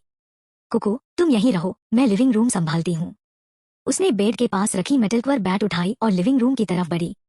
बिल्कुल टाइम पर पहुंची, क्योंकि ये ग्लव्स पहने हाथ ने बालकनी के कंक्रीट वाले किनारे को पकड़ लिया था। आभा ने बिना सोचे विचारे खिड़की खोली और बैट से सीधा उस हाथ पर जोरदार वार कर दिया। एक जोर की चीख गूंजी, फिर कुछ सेकंड बाद नीचे भारी गिरने की आवाज आई। जो लोग चोरी छिपे अटैक करने आए थे, अब जब पकड़ में आ गए तो फुल ऑन हमला करने पर उतर आए। आभा ने बैट को साइड किया और अपनी सीक्रेट स्टैश से 3 नोक वाली डैगर निकाली। हर वार में या तो कोई हाथ टांग अलग हो रही थी या फिर सीधा दिल में वार। पहली बार उसने इस 3 नोक वाली डैगर से किसी को मारा था, और ये बिल्कुल परफेक्ट हथियार निकला, बिल्कुल तीरकमान से ज्यादा इफेक्टिव। उधर बेडरूम वाली खिड़की पर कोई हथौड़ा बरसा रहा था। कुकू ग्लास से चिपककर बाहर वाले पर दांत किटकिटा रहा था, मगर हमलावर पर कोई फर्क नहीं पड़ा। बाहर खड़ा वो नकाबपोश बंदा पूरी ताकत से हथौड़ा चला रहा था। धड़ाम! हथौड़ा खिड़की पर लगा, मगर कांच जरा भी नहीं टूटा। आभा भागकर किचन में गई और गर्म तेल चढ़ा दिया, फिर बेडरूम में वापस आई। उसने खिड़की खोली और डैगर से हमला किया। जो बंदा खिड़की पर लटका था वो बचने के चक्कर में फिसलकर नीचे गिर गया। हालांकि रस्सी से बंधा था, लेकिन गिरते ही सीधा दीवार से टकराया और जोर से कराहा। इसी बीच तेल उबलने लगा। आभा ने कड़ाही उठाई और बालकनी में पहुंची। फिर बिना रुके सीधा नीचे खड़े हमलावरों पर खौलता तेल उड़ेल दिया। नीचे खड़े लोग दहाड़ते हुए तड़पने लगे। कोई जलते चेहरे को ठंडी दीवार से सटाने लगा, मगर जब हटाया तो स्किन दीवार पर ही चिपक कर निकल गई। लिविंग रूम की ओर से अब कोई हलचल नहीं थी। आभा बेडरूम में वापस आई। उसने डैगर उठाई और नीचे झांककर चिल्लाई, किसी और को ऊपर चढ़ने का शौक है? मेरे डॉग को फ्रेश मीट चाहिए। तुम लोग बच गए तो मेरी मेहनत बच जाएगी। कुकू ने आभा को गुस्से से घूरते हुए सोचा, मैं डॉग नहीं हूँ, ठीक है? नीचे सन्नाटा छा गया। आभा ने कुकू को निगरानी पर छोड़ा, खिड़की बंद की और फिर सोने चली गई। ये सब इसी बिल्डिंग के लोग थे जो अपने अपने घरों को बचाने के लिए एक ग्रुप में आए थे। लेकिन अब कुछ मर चुके थे, बाकी बुरी तरह जख्मी। अब उनके घरवाले ही रो रो कर उनको बचाने में बिजी होंगे। मतलब अभी तो ये लोग दोबारा अटैक नहीं करने वाले। और ठीक वैसे ही हुआ जैसे आभा ने सोचा था। ये सब अपने घरों के हीरो थे जो दूसरों को लूटने निकले थे। पर अब अपना ही घर उजड़ गया। जो मर गए उनकी बात छोड़ो, जो जख्मी हुए उनके घरवाले चुपचाप उन्हें उठाकर ले गए। अपार्टमेंट 1302 में वैभव और उसका दोस्त रणवीर नीचे ही थे, लेकिन पूरे समय सिर्फ प्लानिंग कर रहे थे, खुद आगे नहीं आए। उधर तरुण अपनी तबाह हो चुकी घर की हालत देखता रहा और बड़बड़ाया, क्या उसके पास कोई रडार वडार सीसीटीवी कैमरा लगा है? हर बार हम कुछ भी करने की सोचते हैं और उसे पहले से ही पता चल जाता है। ये तो बस एक रैंडम कमेंट था, लेकिन वैभव के दिल पर सीधा वार कर गया। हाँ, ऐसा हर बार कैसे होता है कि वे कुछ भी प्लान करें और आभा पहले से तैयार मिले। उन्होंने इस बार पूरी कोशिश की थी कि कोई आवाज तक न हो। लीक से बचने के लिए वैभव ने इस बार बाहर के लोगों को भी शामिल किया था। इस बार आभा के बेडरूम वाली खिड़की पर चढ़ने की जिम्मेदारी विपुल की थी। किस्मत से उसने मोटे कपड़े पहने थे और पूरी तैयारी से आया था, वरना वह गिरकर सीधा खत्म हो जाता। वैसे चोट तो फिर भी लगी, एक भयंकर झटका महसूस हुआ और अब हर हरकत पर तेज दर्द हो रहा था। डिसलोकेशन या फिर फ्रैक्चर पक्का था। तरुण की बात सुनकर विपुल ने दर्द भरी आवाज में कहा, मुझे नहीं पता कि उसके पास रडार है या कैमरे, लेकिन उसका कुत्ता इन सबसे तेज है। जैसे ही मैंने दीवार पर हाथ रखा वह पागलों की तरह भौंकने लगा। और हाँ, यही सच था। कुत्तों की सुनने और सूंघने की शक्ति इंसानों से कहीं ज्यादा होती है। पहला अलार्म तो उसी ने बजाया था। वैभव ने आईब्रो चढ़ाकर पूछा, तुमने खिड़की पर हथौड़ा मारा था ना? टूटी? विपुल ने दर्द से कराहते हुए अपना हाथ सहलाया और सिर हिलाया। नहीं, एक खरोंच तक नहीं आई। यह सुनकर वैभव का माथा सिकुड़ गया। उसने आभा को बहुत हल्के में ले लिया था। जब उसने अपने घर का दरवाजा इतना मजबूत बनाया था तो क्या वह खिड़कियां खुली छोड़ देगी? फिर से मिशन फेल। सब चुपचाप अपने घर लौट गए। विपुल जैसे तैसे अपने अपार्टमेंट पहुंचा, अपना हाथ पकड़े हुए, और देखा कि सुहानी और वंदना दोनों कमरे से बाहर आ चुकी थी। सुहानी ने बस एक नजर डाली और समझ गई, फिर से फेल है ना? वंदना तुरंत आगे आई और उसे सहारा दिया। विपुल, तुम्हें क्या हुआ? इतनी बुरी तरह कैसे चोट लगी? सुहानी ने हल्की मुस्कान के साथ कहा, शुक्र मनाओ कि तुम अभी जिंदा वापस आ गए, नीचे बर्फ के ढेर में लाश नहीं बन गए। वंदना ने गुस्से से उसे देखा, तुम मजाक कर रही हो? अगर तुम्हारा बॉयफ्रेंड हमें बार बार इसमें न घसीटता तो हम तो चैन से बैठे होते। इंसान का यही स्वभाव है, जब चीजें उनके हिसाब से नहीं चलती तो वे किसी और को दोष देने लगते हैं। सुहानी ने बिना किसी इंटरेस्ट के बस एक लाइन फेंकी, इसके जख्मों का ध्यान रख लेना, और चली गई। वंदना ने ध्यान से विपुल का हाथ चेक किया और राहत की सांस ली। डिसलोकेशन था, फ्रैक्चर नहीं। दोनों ने यूट्यूब पर देखी हुई एक तकनीक अपनाई और उसकी हड्डी सही जगह बैठा दी। फिर दोनों अपने अपने कमरों में चले गए। 1 घंटे बाद सुहानी के कमरे का दरवाजा धीरे से खुला। वह पहले से ही जाग रही थी। सीधा उठकर बैठ गई। अब कैसा लग रहा है? मेरी बात न मानने का पछतावा हुआ या नहीं? विपुल अंधेरे में आराम से चलता हुआ उसके बेड के पास पहुंचा। तुम और वैभव सच में अलग हो गए? सुहानी ने सीधे जवाब नहीं दिया, बल्कि उल्टा सवाल दाग दिया। अगर तुमसे कहा जाए कि अपनी पत्नी को घर से निकाल दो और बदले में 10 किलो चावल मिलेंगे तो क्या करोगे? विपुल चुप रहा, लेकिन उसने भी पलटकर सवाल किया, एक ऐसा सवाल जिसका जवाब उसे पहले से पता था। तो वैभव ने सच में सिर्फ खाने के लिए तुम्हें छोड़ दिया? कमरा फिर से खामोश हो गया, लेकिन दोनों को जवाब पता था। काफी देर बाद विपुल ने धीमे से कहा, बताओ, इस अपार्टमेंट में वैभव के अलावा और कौन है जो आभा से टकरा सके? सुहानी ने हल्की मुस्कान के साथ जवाब दिया, जिसमें हिम्मत और एम्बिशन हो वह कोई भी बन सकता है। आखिर क्यों दूसरों की बची खुची चीजों से संतोष करना जब तुम खुद पूरी थाली पर कब्जा कर सकते हो? विपुल ने उसकी तरफ देखा। कमरे में अंधेरा था, लेकिन बाहर की बर्फ हल्की रोशनी फैला रही थी जो अधखुली खिड़की से छनकर अंदर आ रही थी। उस रोशनी में सुहानी की आंखें काली, चमकदार और खतरनाक लग रही थी। एक महत्वाकांक्षी लड़की जो उसकी पत्नी से कहीं ज्यादा तेज थी। चैप्टर 34। हर बार जब भी आभा किसी हमले से खुद को बचाती तो उसे बस कुछ दिनों की शांति नसीब होती। उस दिन संजना, जिसने आभा से कब से कोई बात नहीं की थी, अचानक मैसेज कर दिया। उसने कहा कि उनके डैड यशवर्धन बहुत बीमार है और पूछा कि क्या उसके पास सर्दी जुकाम की कोई दवा है। दवा? आभा के पास तो थी, लेकिन संजना की बात पर यकीन जरा भी नहीं, और उसे देने का तो सवाल ही नहीं था। जैसा कि उम्मीद थी, संजना को भी पता था कि आभा इतनी आसानी से भरोसा नहीं करेगी, इसलिए उसने यशवर्धन की एक फोटो भेज दी। तस्वीर में यशवर्धन कई कंबलों में लिपटा हुआ बिस्तर पर पड़ा था। चेहरा बेजान, दाढ़ी बढ़ी हुई, एकदम टूटा फूटा इंसान लग रहा था। साफ था कि उसकी हालत कुछ खास अच्छी नहीं थी। संजना ने विनती की, आभा, मैं तुमसे ये नहीं कह रही कि शादी से मिलने आओ। मुझे बस याद है कि पहले घर में बहुत सारा कोल्ड का मेडिसिन होता था। अगर थोड़ा सा दे सको तो बस वही काफी होगा। मैं खुद आकर ले जाऊंगी। आभा ने आईब्रो चढ़ाई, तुम खुद लेने आओगी? बर्फ से जमी सड़कों और जानलेवा ठंड को छोड़ भी दे, आजकल एक औरत का अकेले बाहर निकलना सीधे खतरे को दावत देने जैसा था। हर तरफ ऐसे लोग थे जो इंसानियत भूल चुके थे, जो उसे अकेला देख उसे फाड़ कर रख सकते थे। मुझे पता है कि बाहर कितना खतरा है, पर मेरे पास कोई और चारा नहीं है। डैड को 2 दिन से तेज बुखार है। अगर जल्दी दवा नहीं मिली तो शायद। आभा के लिए यशवर्धन अब सिर्फ नाम का पिता था। पिछले जन्म में उसके खुल्लम खुल्ला भेदभाव और बाद में उसे पूरी तरह से ठुकरा देने के बाद उसके लिए वह एक अजनबी से ज्यादा कुछ नहीं था। उसे न तो उसकी हालत की फिक्र थी, न ही उसे दवा देने का कोई इरादा था। लेकिन अगर संजना खुद इतनी जिद कर रही थी तो ठीक है, तुम्हारी मर्जी। दवा हॉलवे में रख दूंगी, लेना है तो ले लेना। ठीक है। संजना के मैसेज में कुछ गड़बड़ लगी। आभा उसे और त्रिशा को बहुत अच्छे से जानती थी। जब तक ये दोनों जिंदा थी, ये उसे बर्बाद करने की कोशिश करना नहीं छोड़ेंगी। वो दोनों किसी जंगली शिकारी की तरह थी, जब तक उनमें से कोई एक पूरी तरह खत्म न हो जाए तब तक ये लड़ाई खत्म नहीं होगी। लेकिन आभा अब डरती नहीं थी। पिछली बार उसने मरते मरते भी खुद को बचा लिया था और इस बार वो पूरी तैयारी के साथ आई थी। पुराने वक्त में त्रिशा ने यशवर्धन और संजना की इतनी खातिरदारी की थी कि उनके घर में दवाइयों की कभी कोई कमी नहीं रही। भले ही अब आभा को उन दवाओं की जरूरत न हो, पर वो किसी और की मदद के लिए भी उसे देने नहीं वाली थी। बस एक फोटो, ये यकीन दिलाने के लिए काफी नहीं था। और सच कहूं तो अगर वो खुद यशवर्धन को मरते हुए देख भी लेती तो भी उसे जरा भी अफसोस नहीं होता। खून के रिश्ते, दुनिया खत्म होने के बाद इनकी कोई कीमत नहीं बची थी। संजना, जो पहले ठंड में भी स्टाइल मारना नहीं छोड़ती थी, अब पहले चाहे जितनी ठंड हो, संजना बिना मेकअप और डिजाइनर कपड़ों के बाहर नहीं निकलती थी।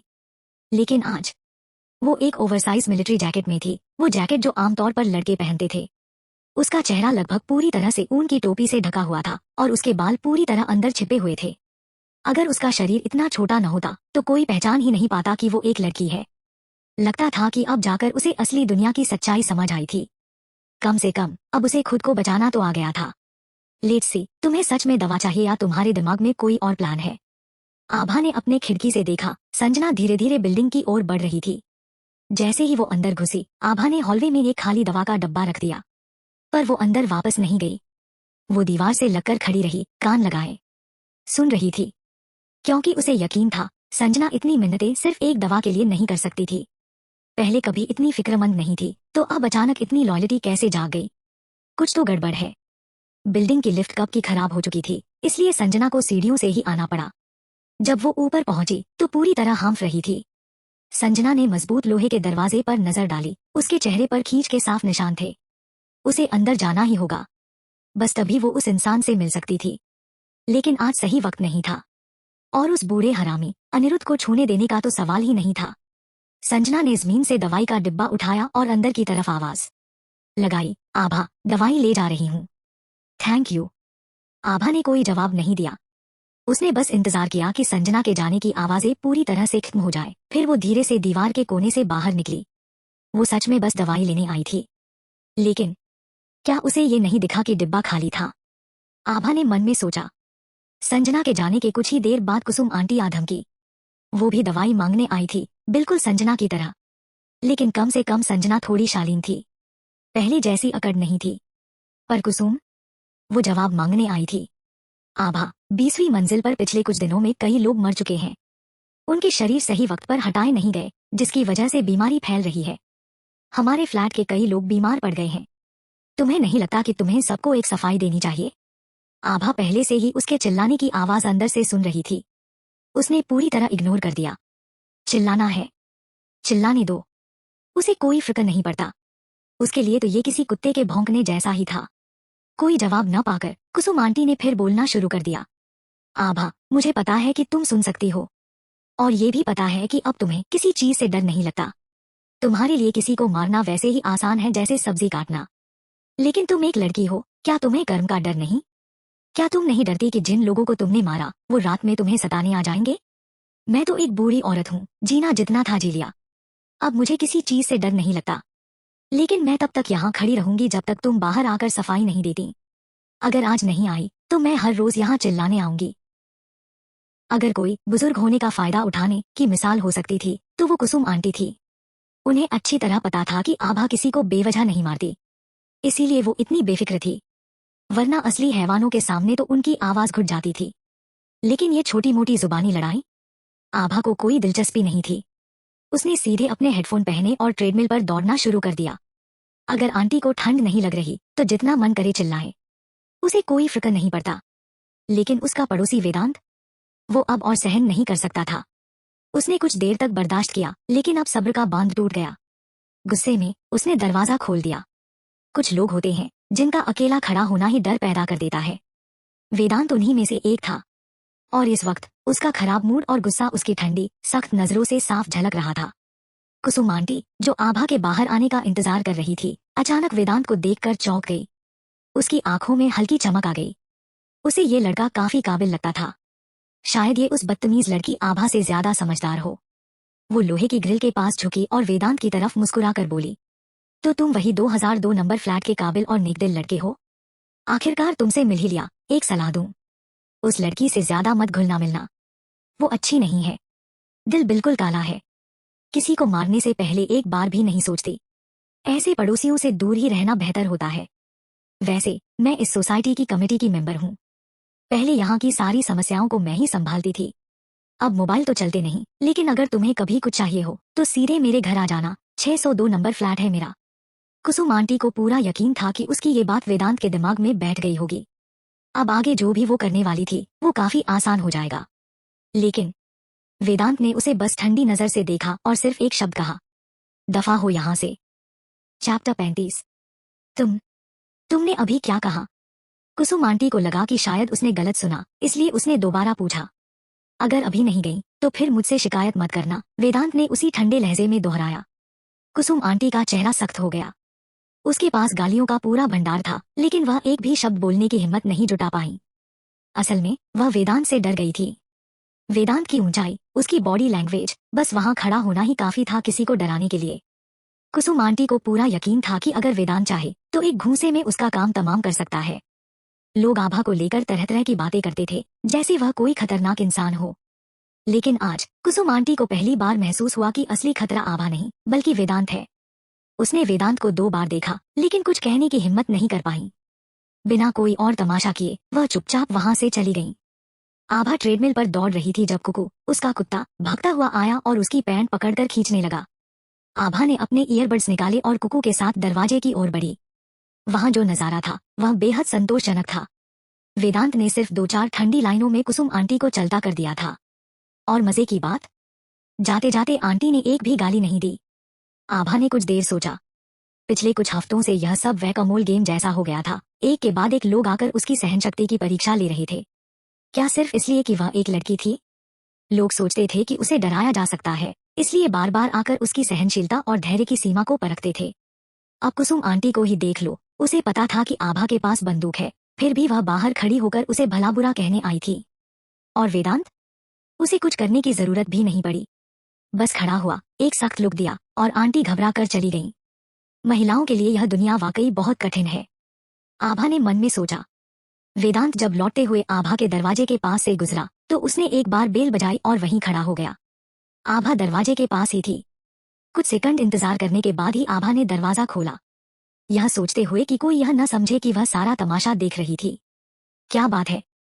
वेदांत बिना एक्सप्रेशन के साथ बोला, फ्लू वायरस फिर से फैल रहा है, सावधान रहना। आभा ने सोचते हुए हल्का सा आईब्रो चढ़ाया। वह इतनी भोली नहीं थी कि सोचे कि वेदांत उसकी परवाह कर रहा था। असल में वेदांत यह कहने की कोशिश कर रहा था कि तुमने बाहर की गंदगी साफ करने में ढिलाई बरती है। आखिरकार दोनों एक ही फ्लोर पर रहते थे, चाहे या न चाहे अब दोनों एक दूसरे से जुड़े हुए थे। अगर एक गिरा तो दूसरा भी साथ ही गिरने वाला था। समझ गई, आभा बोली। मेरे पास कुछ डिसइंफेक्टेंट है, थोड़ी देर में हॉलवे को साफ कर दूंगी। वेदांत ने उसे एक कोल्ड निगाह से देखा, फिर बिना कुछ कहे मुड़कर चला गया। आभा ने उसे जाते हुए देखा और हल्के से मुंह बिचकाया। क्या अजीब आदमी है। टेम्परेचर अभी भी माइनस में था और एक नई बीमारी ने अपने पैर पसारने शुरू कर दिए थे। बिल्डिंग में कई लोग खांस रहे थे, बुखार में तप रहे थे। लक्षण वही थे जैसे पिछली बार के फ्लू के थे। जिनके पास दवाई थी वे घर में पड़े पड़े इलाज कर रहे थे, जिनके पास नहीं थी वे बेतहाशा दवा ढूंढ रहे थे। सबसे बुरी हालत उन लोगों की थी जो रात में आभा के घर हमला करने आए थे और घायल हो गए थे। जख्म के ऊपर बुखार चढ़ जाए तो हालात और भी खराब हो जाते हैं। पहले उनके घरवाले डर रहे थे कहीं यह खबर बाहर न निकल जाए कि वे घायल हैं। अगर आभा को पता चला तो वह बदला ले सकती थी। लेकिन अब जब हालत बिगड़ती जा रही थी और अफवाहें उड़ रही थी कि आभा के पास दवा है, तो सभी उसे अप्रोच करने की कोशिश कर रहे थे। कुछ लोगों को पता था कि वैभव और आभा कभी क्लासमेट्स और शायद कुछ ज्यादा थे, तो वे वैभव से दया की भीख मांग रहे थे। बाकी वे सीधे 20वीं मंजिल पर चले गए, बस इस उम्मीद में कि शायद आभा का दिल पिघल जाए। अब हॉलवे के फायर एस्केप के पास दो औरतें खड़ी थी। कई मिनटों से वे चिल्ला रही थी, आवाज दे रही थी, लेकिन आभा उसने पूरी तरह इग्नोर कर दिया। कोई और चारा न देख वो दोनों औरतें बाहर घुटनों के बल बैठ गईं, कसम खाकर कि जब तक आभा बाहर नहीं आएगी वो वहीं रहेंगी। पहले ये इमोशनल ब्लैकमेल शायद असर कर जाता, लेकिन अब आभा को इससे कोई फर्क नहीं पड़ता था। उसे तो भाव ही नहीं देना था।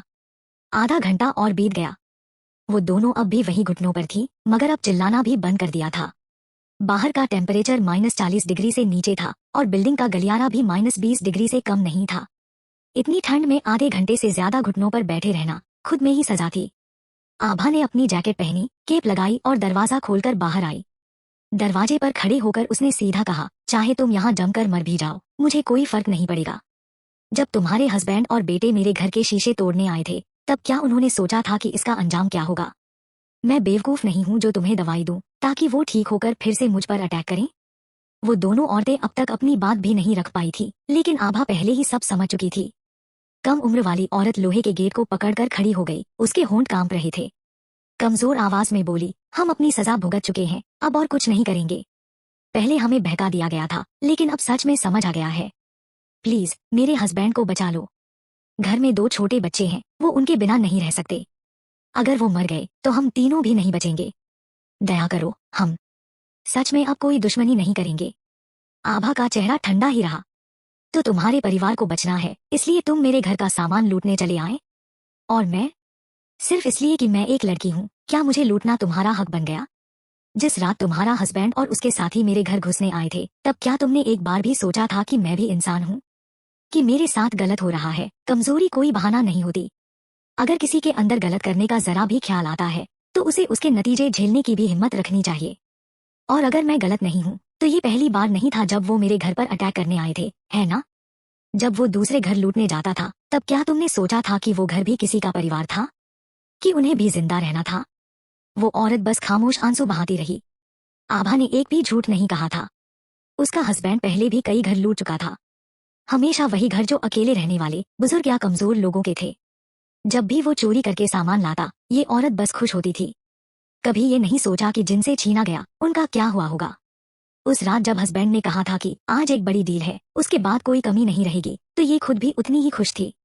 उसने खुद कहा था, इस बार थोड़ा समझदारी से करना, जितना ले सकते हो उतना ले आना। लेकिन उसे क्या पता था कि उसका हस्बैंड एक कटी हुई बांह लेकर लौटेगा।